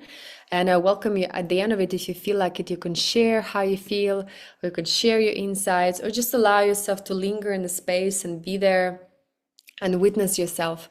It's a really mystical, beautiful experience, and profound to actually share it kind of in a group, and yet you're in your own energy field and expand really beautifully. So I would say this will be the final things I'll to the practice. Sometimes you get a bit spaced out at the end of it, and this is also perfectly okay. It means you actually went very deep inside of yourself. And yeah, just the final thing, just to mention to you guys, starting next week, I will be guiding 8 weeks mentorship for a few students that feel called to get into these practices on a very, very deep level. And I just today on the call, I'm gifting 55% off for those that feel inspired to try it out. And just so you understand what it is that I'm sharing, and what it is that I will be giving access to those that join. Let me just kind of jump into it and show you one final page so you understand what is this magic about. So this is something I poured my love into over the last 6-7 years, and I continue to refine it as I grow and expand. So this is how the program looks like on the inside. And for anyone who signs up, you have access to it for 1 year. So even after you receive 8 weeks mentorship training with me on the weekly Zoom calls, you have access to this a year to practice on your own at your own time and schedule, so then you can really master it. And so in every chakra we have yoga class, lecture, meditation practice, guided journal, and on royal rituals, which means the habits that are welcome to really practice for that chakra to activate specifically that energy. And you know, I really recorded it with lots of love, lots of care. That's, you know, my kind of a, in a way, obsessive way of creating things, but this is just how I do it. And so see, it's beautifully recorded with music, with everything. And then you just have access to it and really become an embodied practitioner. So I really believe that this is where it's at. You know, if we practice, if we have access to good tools, and we have the community that can support us with this, this is kind of like all the key tools that allow us to actually break through the next level. At least for me, what I've noticed, you know, guys, when I first started practicing in 2020, I think the biggest gift was that I had a small group of practitioners, only 4 people, me and 3 other men, 3 guys, just 4 of us. We were so amazed by how powerful Kundalini yoga is, and we randomly met each other and we're like, I love Kundalini yoga. Me too. I just did this training. It's amazing. And now I want to practice, but I don't have enough willpower to practice alone. And we promised each other that we're going to practice every day. And we found this little yoga shala and we just started practicing together. And there's something so powerful about practicing together, because in the beginning, to overcome all of our resistances, all of our inertia, all of our already relationships that we have in our life, and maybe our relatives or friends judging us or asking, what are you doing there chanting? What's going on with you? Are you in a cult? Like all of those things that are happening when you step into the path of awakening.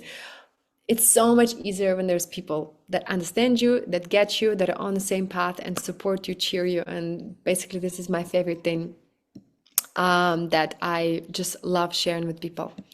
Okay, so I think we're ready to begin. You should have lifetime access, please. Well, theoretically, I can give lifetime access. I'm not feeling like I can't give it to you. The only thing is constantly changing, because I'm changing. So that's the other part that I cannot guarantee, because as I evolve as a teacher and as a human being, I continuously upgrade videos, remove some videos. So in a few years, I'm pretty sure it's going to be a completely new creature in there, that evolves. So if you want to have access to it, no problem. I could gift it to you directly. But I also don't know if this website exactly will be alive. But for 1 year, you have guaranteed access 100%. All right, guys, let's practice.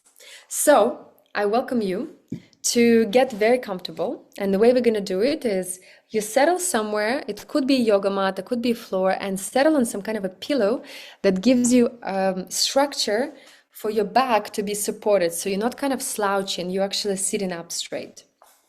And so the legs could be kind of in a cross-legged position or could be kind of just like comfortable. You actually could be even sitting on a chair. Of course, ideally it's this, but you can tune in whichever way feels good for you. And from that space, we will gently enter into our practice. To begin with, just to share with you about the Kundalini yoga journey itself, we'll open in our practice always with one mantra, which is Ong Namo Gurudev Namo. I'm going to tap it for you here so you can see it. It's a very powerful one and very simple mantra at the same time. It activates our feminine and masculine and our harmony within, and also helps us to connect to our divine source. So Ong, O-N-G, is the sound, kind of the feminine, it kind of like Ong. Just try it with me. You start sounding kind of like a singing bowl of sorts from Tibet or Nepal. And you start resonating and receiving. So it's kind of like it's the feminine energy of like, I'm ready to receive. And Namo means I bow. I bow to my capacity to receive. And then Gurudev Namo, it means Guru, from darkness to light. I bow to my inner Guru, to my capacity to connect to the divine intelligence within me and to cause an effect in this reality, to bring my own energy. So we take responsibility in the way we penetrate this reality. Basically, we take responsibility for our masculine energy, for our proactive action. And Dev means I always do my best, means I will always show up with the highest intentions. And Namo, I bow to it. So we bow to our feminine nature and our masculine nature and come back to harmony. And so we sing that mantra 3 times to open the space. And when we sing that mantra, we connect it to our third eye, eyes closed, spine open, shoulders open, and we sit like kind of like majesty, like remembering our Buddha nature. So let's dive right into that. We will practice for around 25 minutes, and after that I will allow around 15-20 minutes to ask questions, to share about your experiences or whatever you feel like it, or just let it integrate and enjoy. So first, let's again just kind of move the body just for a few moments longer. Deep breath in, deep breath out, kind of like a little gentle stretch. If there's anything in your body that feels like that feels so good, to just lean into it a little more, give it to it. Just prepare for the practice. And once you're settled, meet yourself in the center. Spine is straight. Shoulders are open. Top of the head is aiming into the sky. The root is aiming into the earth. Chin is slightly tucked in. And we start gently rubbing our hands together. And I welcome you to set an intention for today's practice. Whatever that is, make it personal. Maybe it's to activate your inner courage. Maybe it's to activate your purity. Maybe to finally open up your heart and forgive yourself for any mistakes, or forgive someone and finally let go of that energetic contract.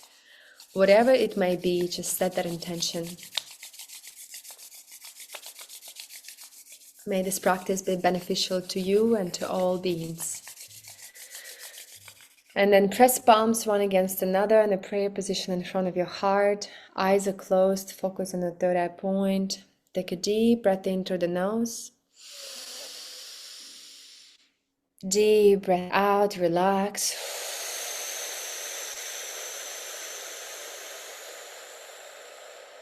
Relax your belly, relax your heart, relax your facial expressions. Another deep breath in through the nose. Deep breath out through the nose.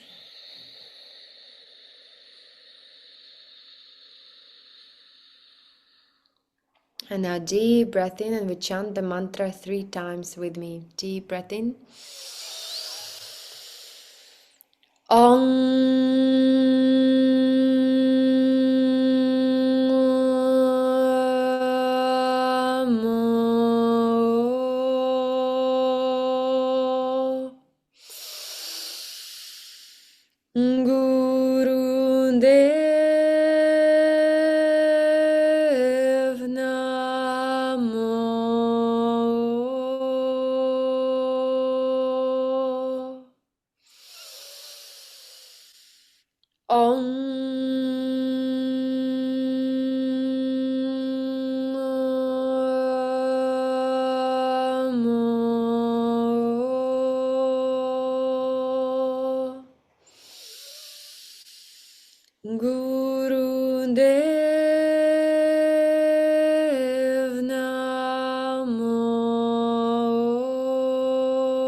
Devnamo.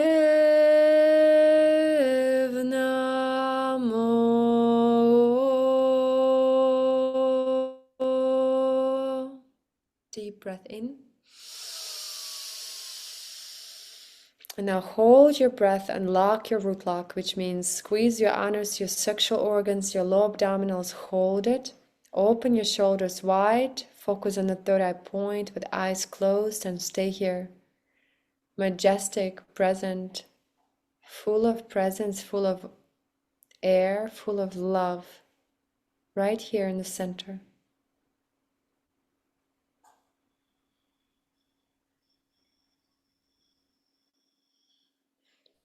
And when you're ready, deep breath out. Let go, relax, meditate for a few moments.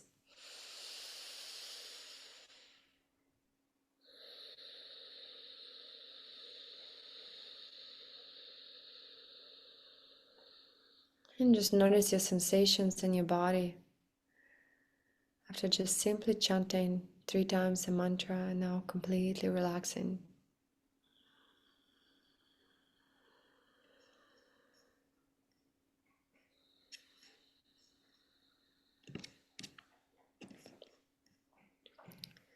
And from this space, we will gently enter into our first practice, cat and cow, sitting up, a spinal twist.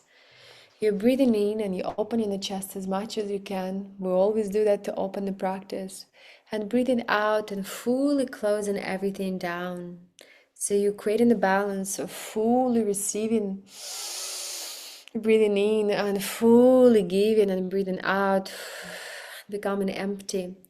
And now make sure that your head stays relatively straight, so it's really moving as your spine. And now add the mantra to it that you chant in your mind quietly. So when you're breathing in, imagine the mantra Sat.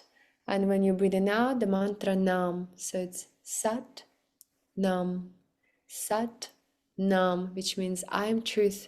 Truth is my identity. I always follow my intuition. So you celebrate your intuitive guidance. Eyes are closed. Deep breath in through the nose and deep breath out through the nose. And just enjoy the rhythm. Enjoy the dance for 2.5 minutes.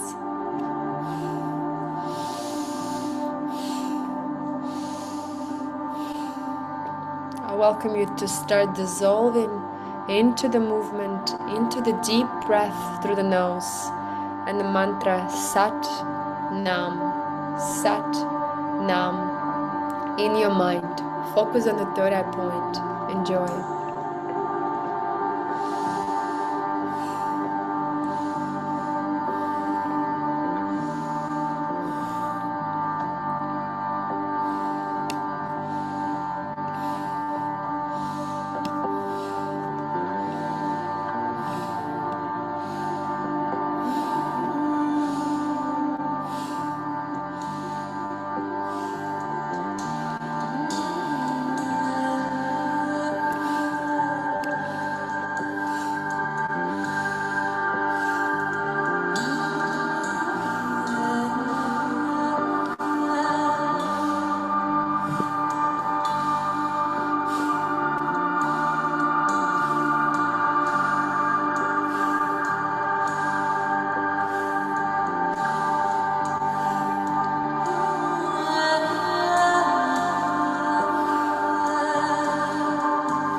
Opening up the channels, opening up the body, the mind, the heart. Dissolve your thoughts. Enter like a rhythmic dance with the universe itself through all the elements.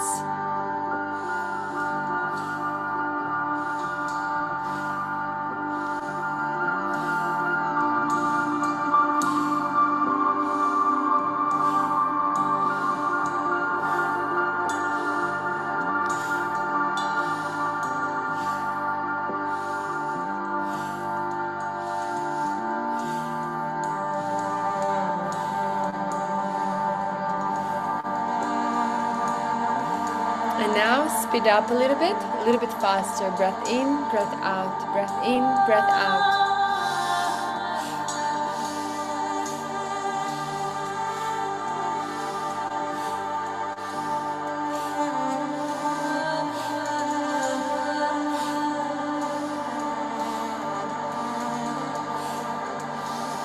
deep breathing, powerful movement.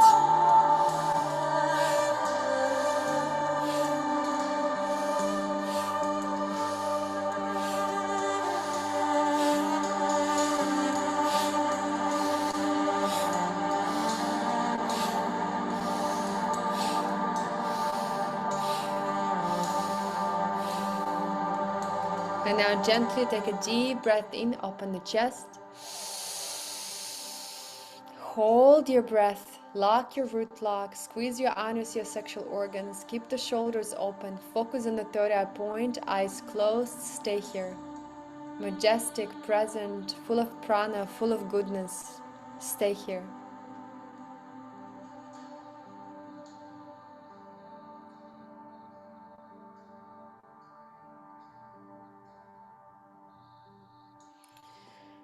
And when you're ready, gently let go, relax, breathe out and meditate.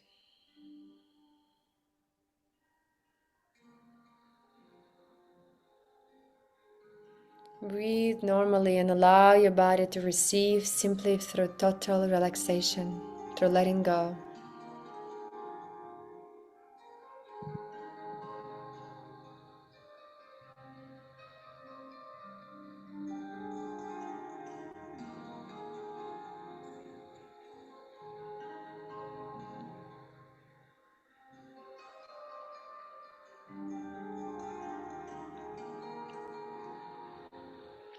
Beautiful. And from this space, let's gently open up our shoulders, our upper channels to let go of any tension there. I also pretty much often always give this exercise because it just starts to move the flow of the energy in the right way. So it's breath in and bringing the shoulders up, and then breath out and drop all the tension, all the worries, all the negative thoughts out of your system. So it's all through your nose. Eyes are closed, focus on the third eye point and enjoy purification. Breathing in and letting go, drop it like it's hot. Enjoy.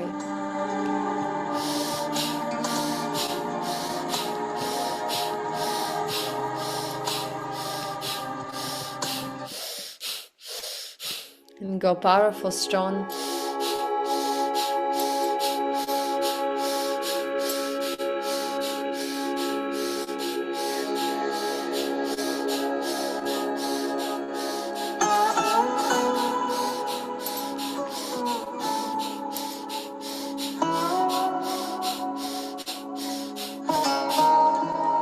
And connect. What are you letting go out of your system? Any unhelpful thoughts, any worries, any fears, say thank you very much and let leave my system now. I've had this lesson. I got it now. Let it go.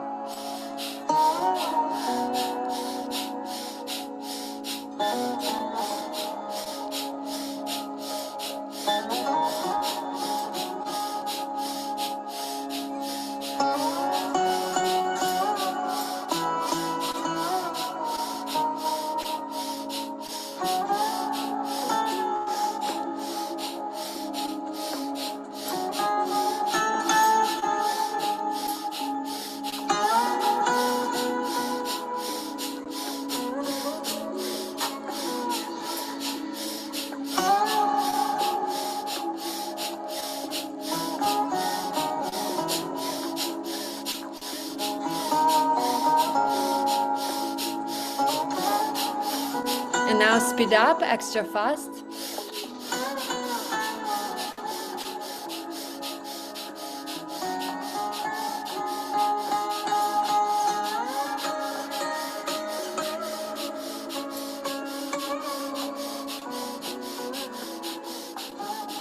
And now deep breath in, shoulders up.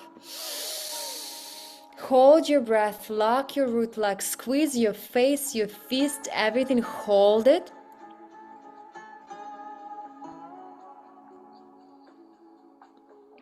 And let go with the sound. Relax and meditate.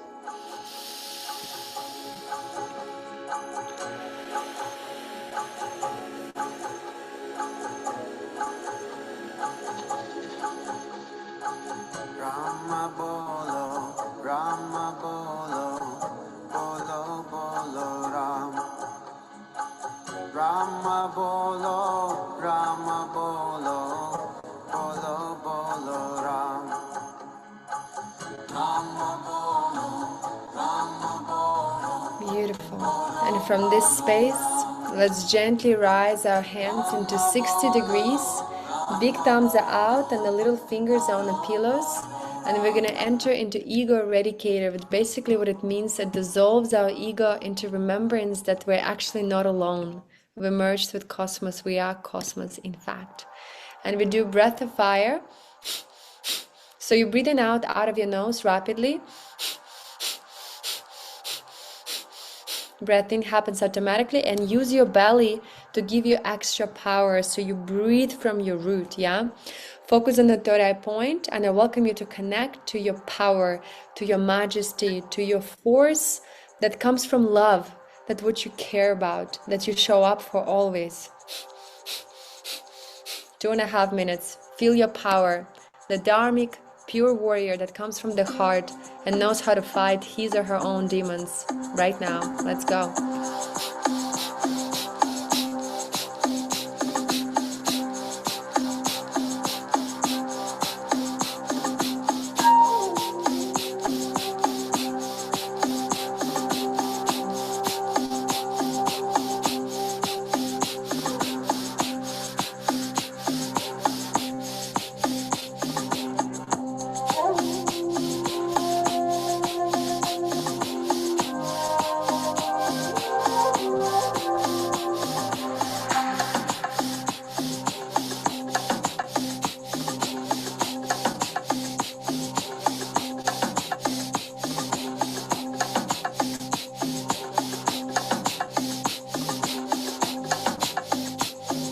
And imagine there's a rainbow between the big thumbs that's shining brighter and brighter. Your aura is expanding with every breath, and keep going, keep shining.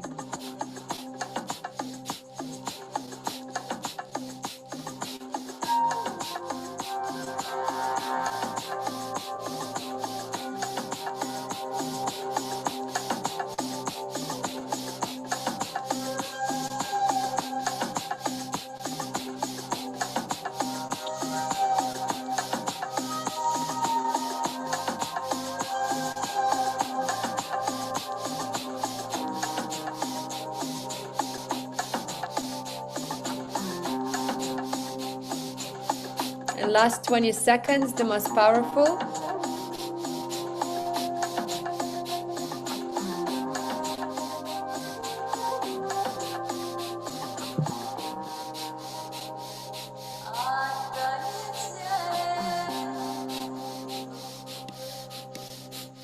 And now deep breath in. Rise the hands above your head and connect the big thumbs together, the rest of the fingers wide like antennas. Stretch into the sky and into the earth. Hold your breath, hold your root lock, stay here.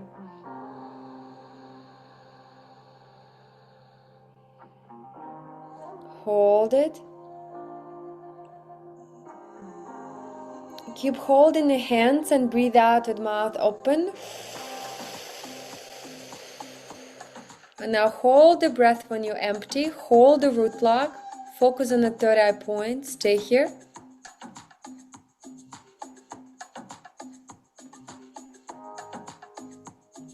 And again, deep breath in with mouth open.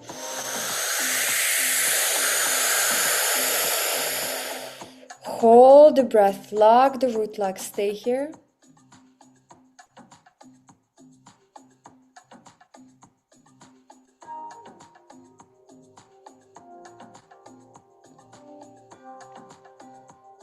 And only when you're truly ready, gently let go, relax, breathe out, and meditate. Meditate on how majestic we each are, how beautiful, how innocent, that we're all children of God, the embodiment of divinity in human form.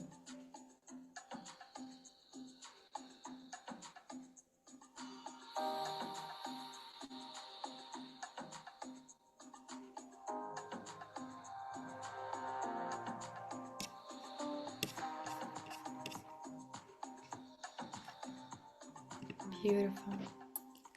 And from this space, we open up our heart chakra. First, just stretch out the hands backwards. We always do this practice, and the basic practice, we do the basic core things which we just need to do to activate basic aspects of our bodies. So heart chakra is a must. So just first stretch out your hands, tune in if there's any pain or discomfort, be gentle and loving with yourself. And then once you're ready, you put the hands in Gyan Mudra, where index finger meets the thumb, and we breathe in and move to the left. Just move the hands there. Breathe in and move to the left, and then breathe out and move to the right. So it's... And I welcome you to connect to the feeling of breathing in, receiving love, breathing out, giving love. Breathing in, receiving forgiveness for ourselves, breathing out, giving forgiveness for others. First for yourself, then for others. Receiving, giving, breathing in, breathing out. Eyes closed, focus on the third eye point, 2.5 minutes, enjoy. If the thoughts still come, imagine the mantra Sat Nam in your mind. Dissolve into giving and receiving love and activating your heart chakra.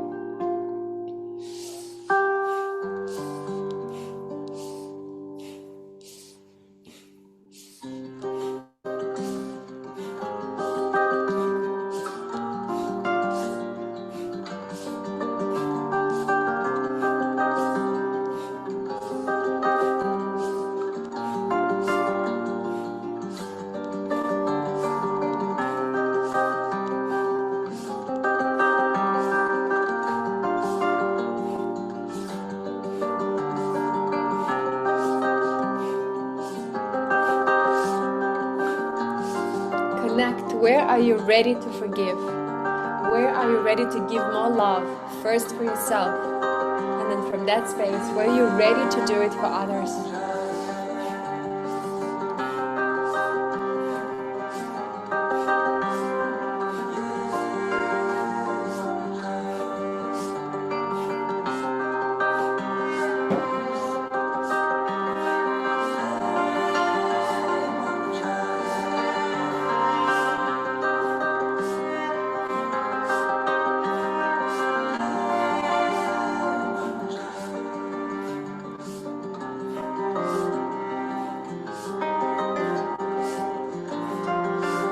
Last 20 seconds, the deepest breath.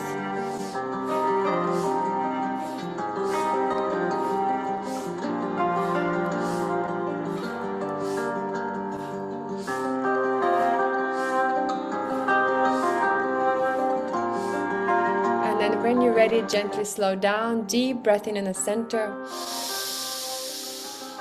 Hold the breath, lock the root lock, focus on the third eye point, stay here, majestic, full of love and awareness, present.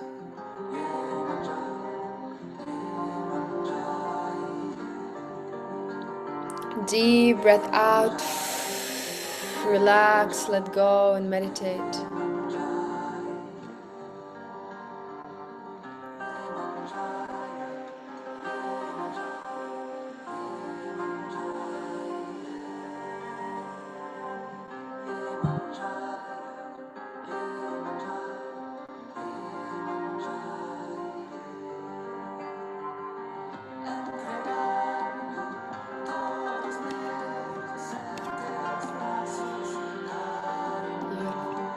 And from this beautiful state, we're entering into one more warm-up before our final Kriya. We're going to be holding the right nostril with the big thumb. It's an alternate nostril breathing on Nadi Shatana, bringing the balance into our nervous system and therefore into our life. So breathing in from the left nostril, slowly, then holding your breath on the top when you're full of air. Then gently closing the left nostril with the ring finger, breathing out from the right.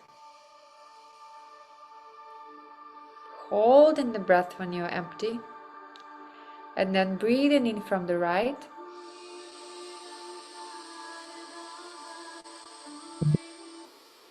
Hold in the breath, hold in the root lock, spine is straight, shoulders are open. Focus on the third eye point. And gently close in the right nostril and breathing out from the left. Hold in the breath when you're empty. That was one round. Let's do one more together and then you do it at your own pace. Deep breath in from the left.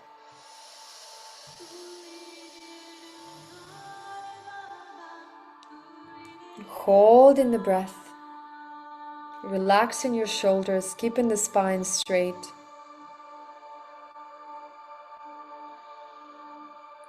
Close in the left nostril, breathing out from the right.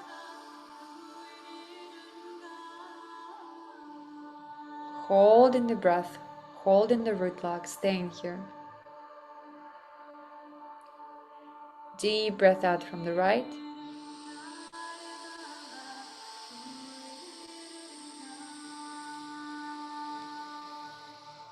Hold in the breath.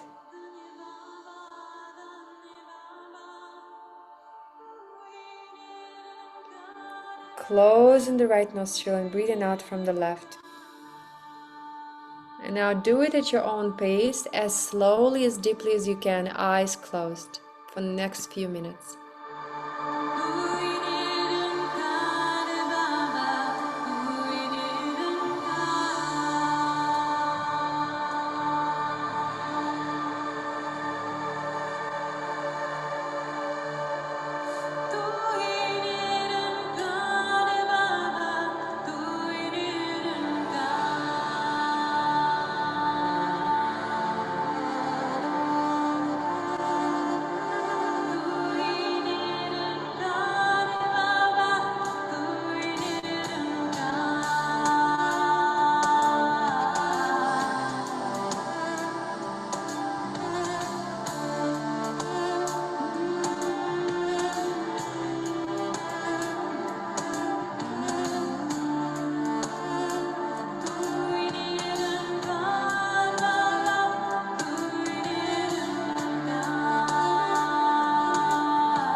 Complete your final round.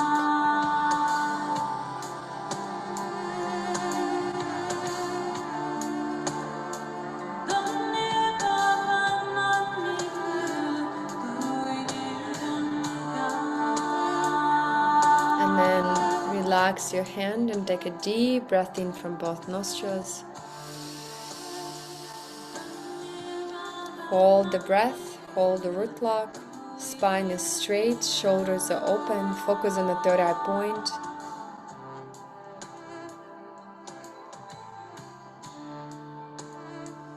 Deep breath out. Again, hold your breath when you're completely empty. Lock your root lock, third eye.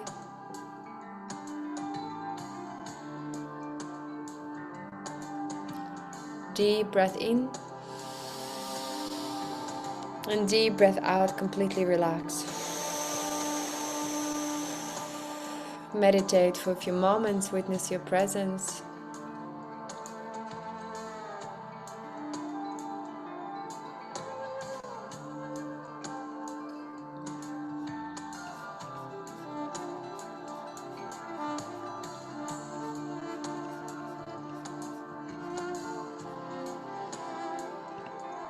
Beautiful. And from this space, we enter into our final powerful Kriya.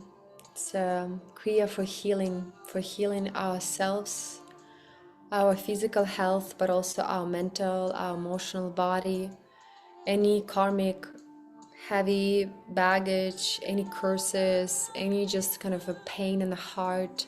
It really is designed to just kind of flush it and give it a new start. And once you feel you've given yourself enough of that love and energy, then you can also imagine somebody who you wish healing.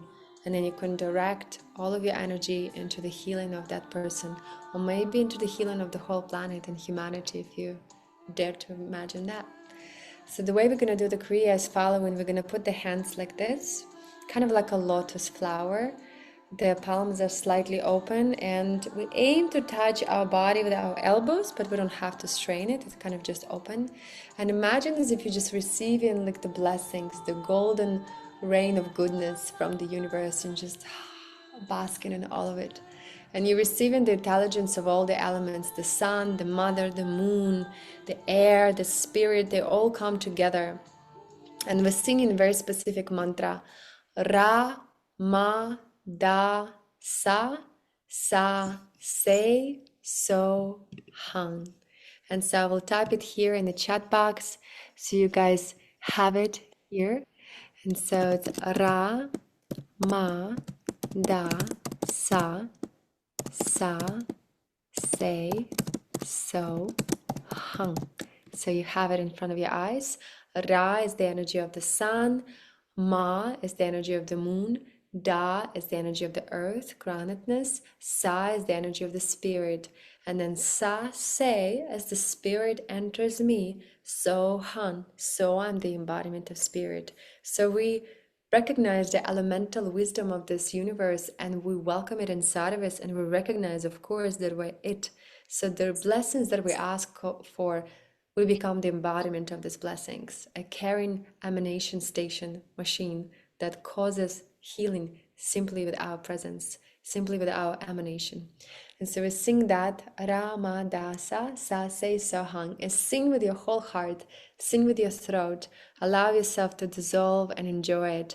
We're going to go on for about 5-6 minutes, and then we will go into the relaxation and Shavasana at the end of it. So this is the pinnacle, right? All the previous Kriyas were preparation for it, and now enjoy the flying, the enjoy and the singing.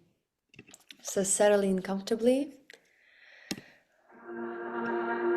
Close your eyes, focus on the third point, and sing the mantra. Rama Dasa Sase Sahan with the singer of this track. Enjoy.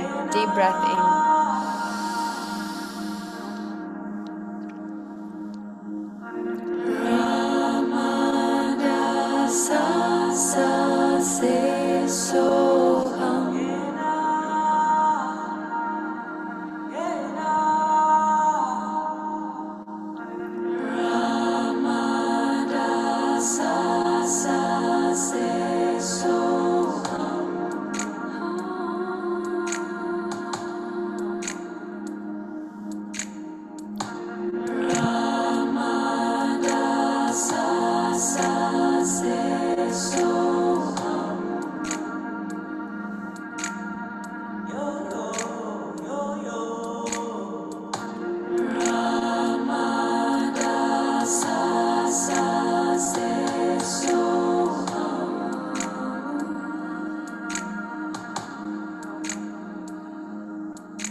last 20 seconds with the most amount of love in the heart.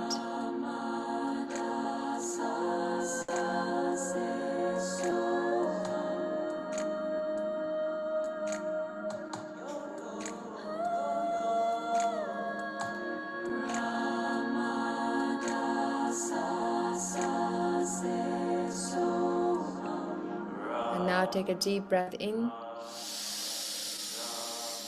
Hold your breath, lock your root log, open your heart, open your chest, and feel the fullness of love, full of healing in your whole body, shining in all directions.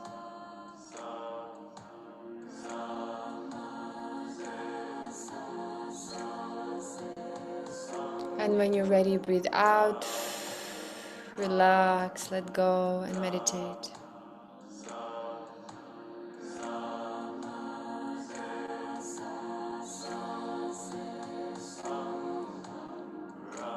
And allow yourself just to surrender into meditation, total relaxation. And here you can make a choice, if you can and if you wish. You can lay down in Shavasana for 3 minutes, completely horizontal, let go. Or if you feel like it, you can be sitting up and just fully relaxing. Whichever way feels good for you. Allow yourself just to surrender and just be.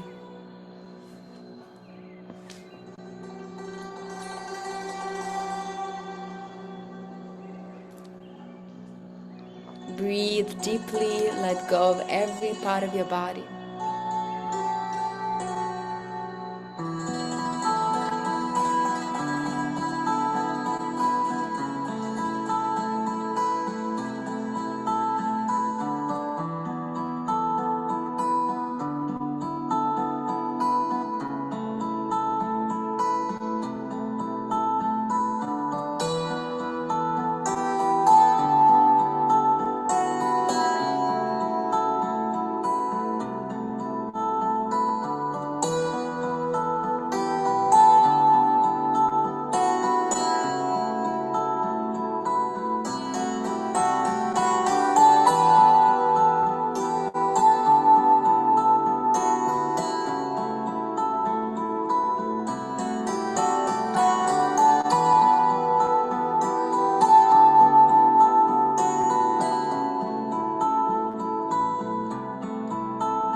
Gently take a deep breath in into the heart. Deep breath out. So gently moving the fingers and the toes in your body, awakening. And then hugging the right knee to your chest. And then putting it all the way on the left into the cat twist and the upper side of the body to the right, and stretch and deep breath in.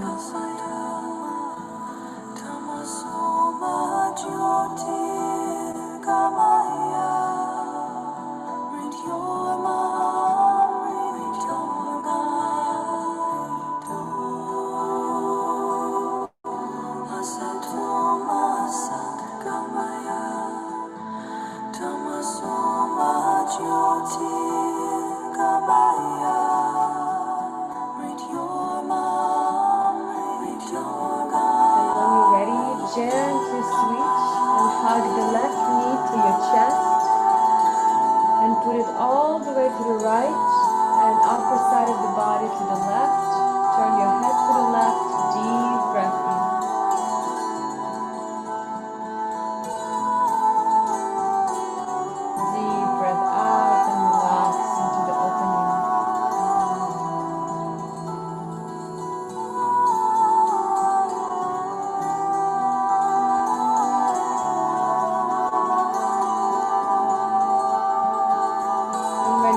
massage your lower back a little bit.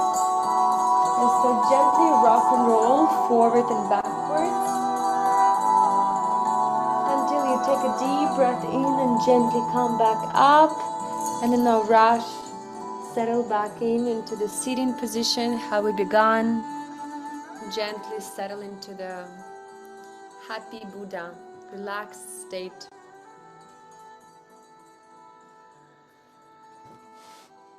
Just find yourself in the center. Deep breath in, deep breath out. And in this place, let's start gently rubbing our hands together and allow yourself to thank for your body, for choosing to move, choosing to breathe, choosing to show up for this call. Thank you, Spirit, for bringing you into the teachings and to the practices that have been honed and taken care of and passed on for thousands of years and actually protected, and people even risk their lives for it. So you can receive it right now and practice and awaken your body, awaken your consciousness, open up your heart, heal any parts within yourself that need that tending, and thank yourself that you've arrived here. And then from that space, allow yourself to feel gratitude for anyone and anything in your life that's been bringing you goodness, kindness, wisdom, support, embracing. And then rub it extra quickly. Feel the heat. And now gently put it in your eyes. Feel the energy and gently open your eyes and allow your eyes to receive the energy coming from your palms into your eyes. Deep breath in, deep breath out.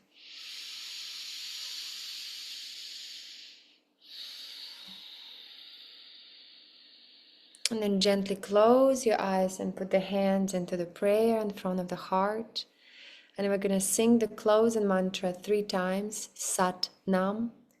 Sat Nam means I am truth. Truth is my identity. I always follow my intuition. Alone Sat and short Nam. And first take a deep breath in through the nose. Deep breath out.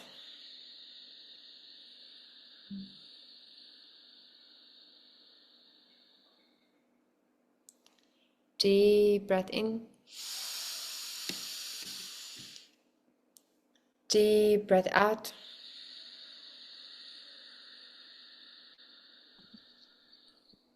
Deep breath in and together.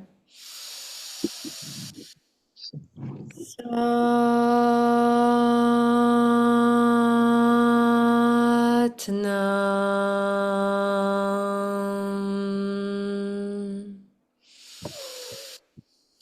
Satnam.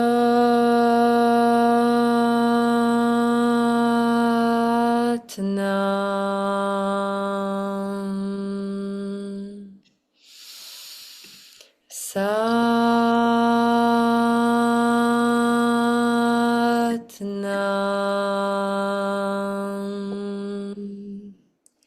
Deep breath in. Hold your breath, hold your root log, focus on the third eye point. And a deep breath out.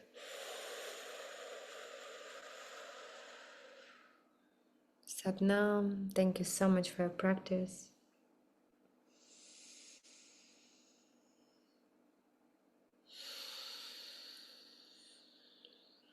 Allow yourself to gently ground back into the body. Maybe give yourself a good hug. Just acknowledge your body for choosing to expand, for choosing to feel. Maybe give yourself words of encouragement, of kindness, of support.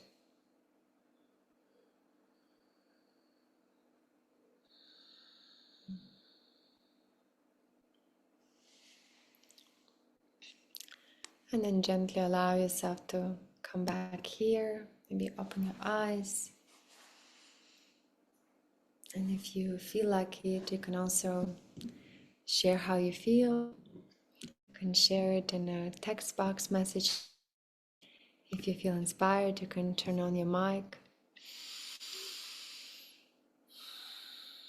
Yeah, and I'm just gonna make some comments on some comments that sometimes the dizziness comes, and this is normal because when we have stagnated energy in our body, in the beginning it can feel a bit uncomfortable, and it's normal. It's like rusty, like if you just first day practice in ballet, pretty high chance you're not gonna do pirouettes right away. It means you're just gonna try tiny, gentle, step by step, and then your nervous system opens up more and your breath goes deeper and muscles also stretch, and then boom, you're flying. So it's a process, of course, and you're invited to be gentle and loving with yourself. And also in the way I shared the teachings, guys, I shared very gently, step by step, and I never ever ever give more than it's appropriate. And that's why I feel safe to give it, is because I know how I give it. And that's why this knowledge used to be protected, because if you give too much and then it's used inappropriately, that's when it can be incorrect for your nervous system. That's why I only give very that is enough to experience the impact, but not enough to hurt your nervous system in any way. And if you go deeper into the teaching and then learn and study, then you receive more and more as you go along. So this is the process. And it's my deepest joy to share it with you. Hi, Layla. Thank you so much for joining. My pleasure. Yeah, and if anyone wants to share any sensations, yeah, any feeling in the body, in the heart, maybe any visualizations, ideas, aha moments, forgiveness, anything at all, feel free also to take up the mic and share your voice. This is a big part of connection here, by the way, is through Sangha, actually sharing your presence. So feel free to dive in and say hello. So beautiful when we can actually start seeing each other and feeling each other.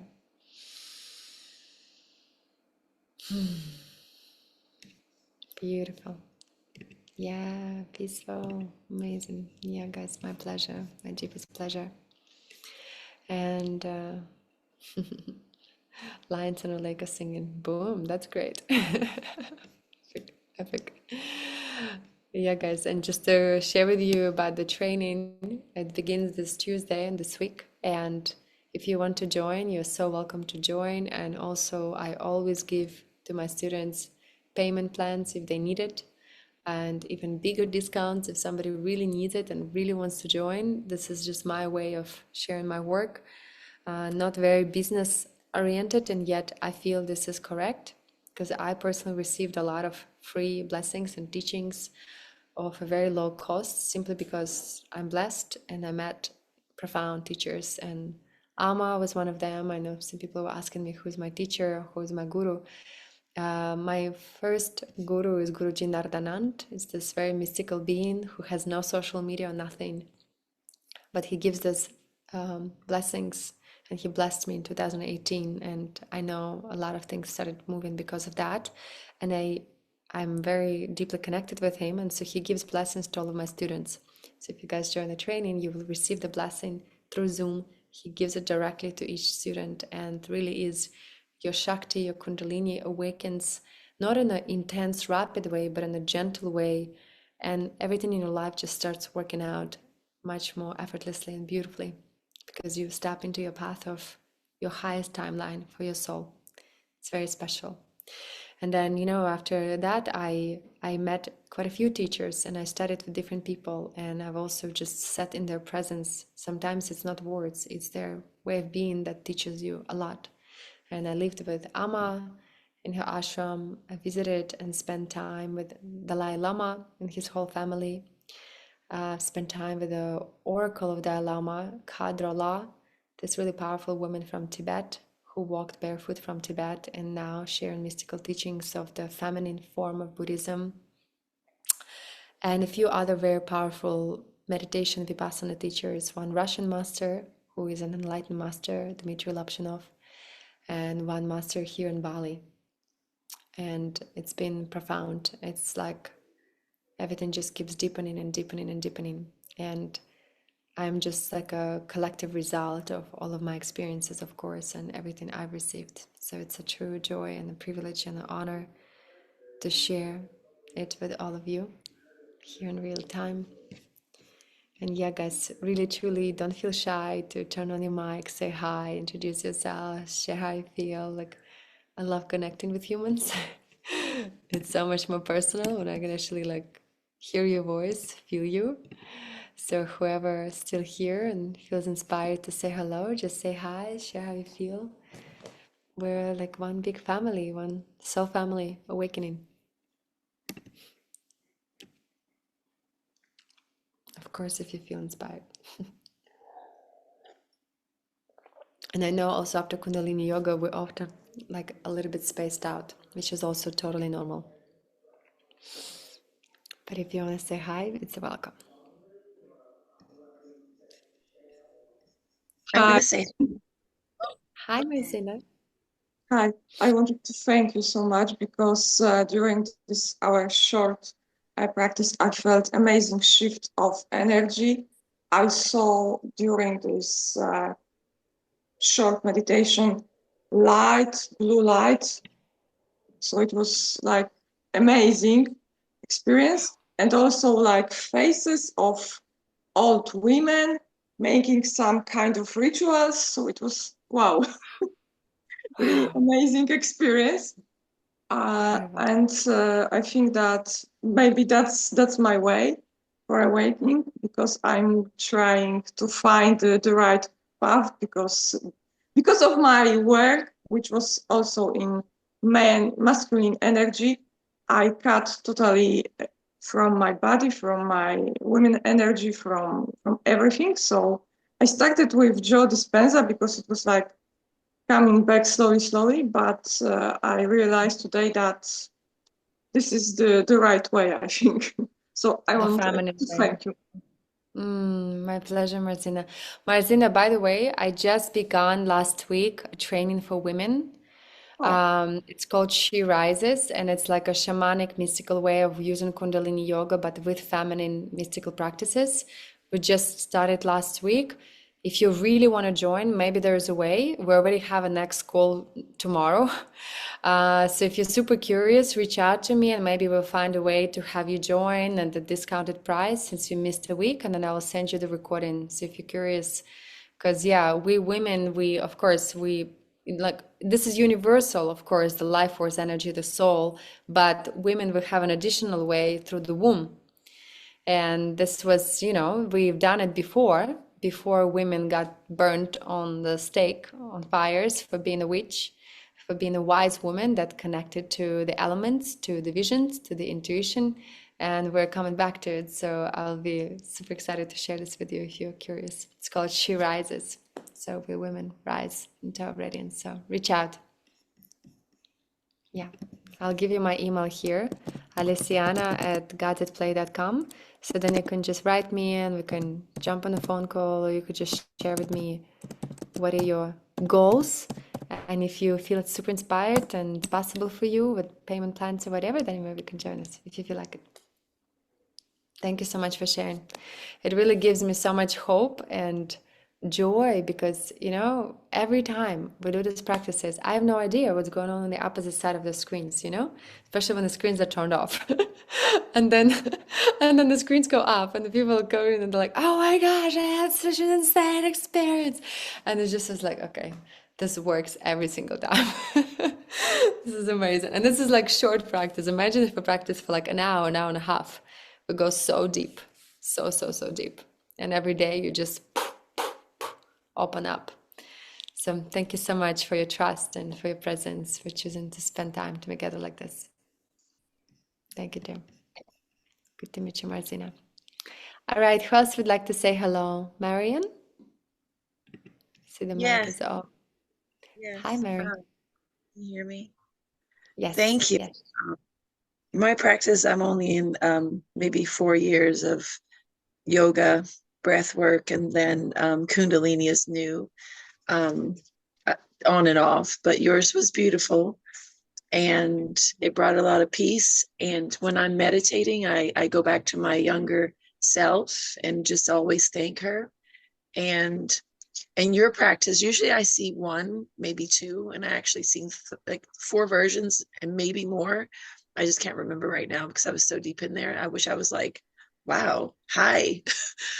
So yeah, it was powerful. Thank you. Your energy is amazing, and I really enjoyed. It was just I try to join, but I teach in the a different schedule, and I'm online. So today I thought, oh my gosh, it's here. It's now.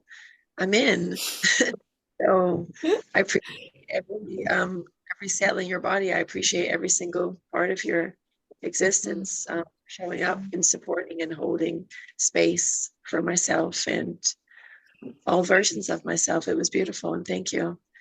Mm, thank you so much, Marian. So free. I thought it's easy for me to find when somebody tells me to go search for something, and it's easy for me to find it and see it and feel it. And I was like, oh my gosh. It was like I was playing around with the rainbow between my hands, and it was like I was there, I was in it, and it was but your touch is very special, and I'm excited to practice more with you. Yeah. Mm, so much, Marian. My deepest honor and joy. I'm going to put my new nonprofit that was just accepted by the IRS as a not-for-profit, legally allowed to accept grants. So I would love eventually for you to come into my space with women of the world, and I would love for you to be in my space at some point. So we'll talk more about that. But thank you.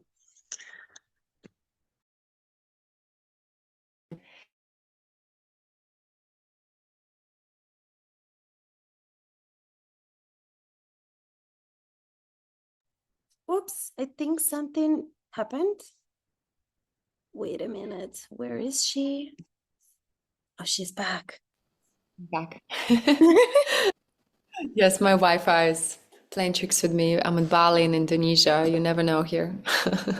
All right, guys, who else would like to maybe say hi? Another quick question. Do you go to Yoga Barn? Are you close to, is it Yoga Barn? Well, I go there often when I'm in Ubud, but right now I'm in Uluwatu, which is an hour and a half, 2 hours away, and it's by the beach, by the ocean. And actually, right now also at the Istana. I don't know if you know this place. Are you in Bali? No, but I have a good friend, Nadine McNeil, that's there. And she's very, very powerful like yourself. And I wanted to, we both live in Jamaica. Actually in America right now, but I thought, oh, I wonder, it's just such a small world that I thought you'll be like, yeah, I know who she is. And I thought, which is, I probably know her face. That's one thing in Bali. At some point, physically everyone. You just maybe haven't had like proper hello with everyone.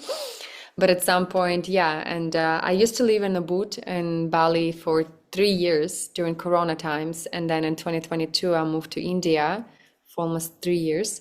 And I just came back from Bhutan and India in April back to Bali. And now I decided to be by the ocean in Uluwatu and sometimes come visit Ubud. Before it was the opposite. So I'm just enjoying the ocean and I'm gonna learn surfing soon. So it's like different way of connecting to this land. It's very beautiful here. Highly recommend and welcome you here. Come, it's beautiful. yeah. Where are you, Marian? Right now I'm in Ohio. I came home for my sister's Earth Strong, but I live in Jamaica.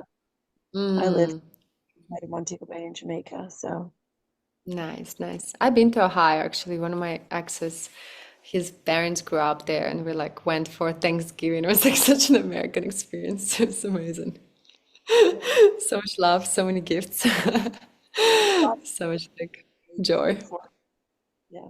Uh, yeah, This is yeah. lakes and forests here. There's not I don't know what else it's famous for.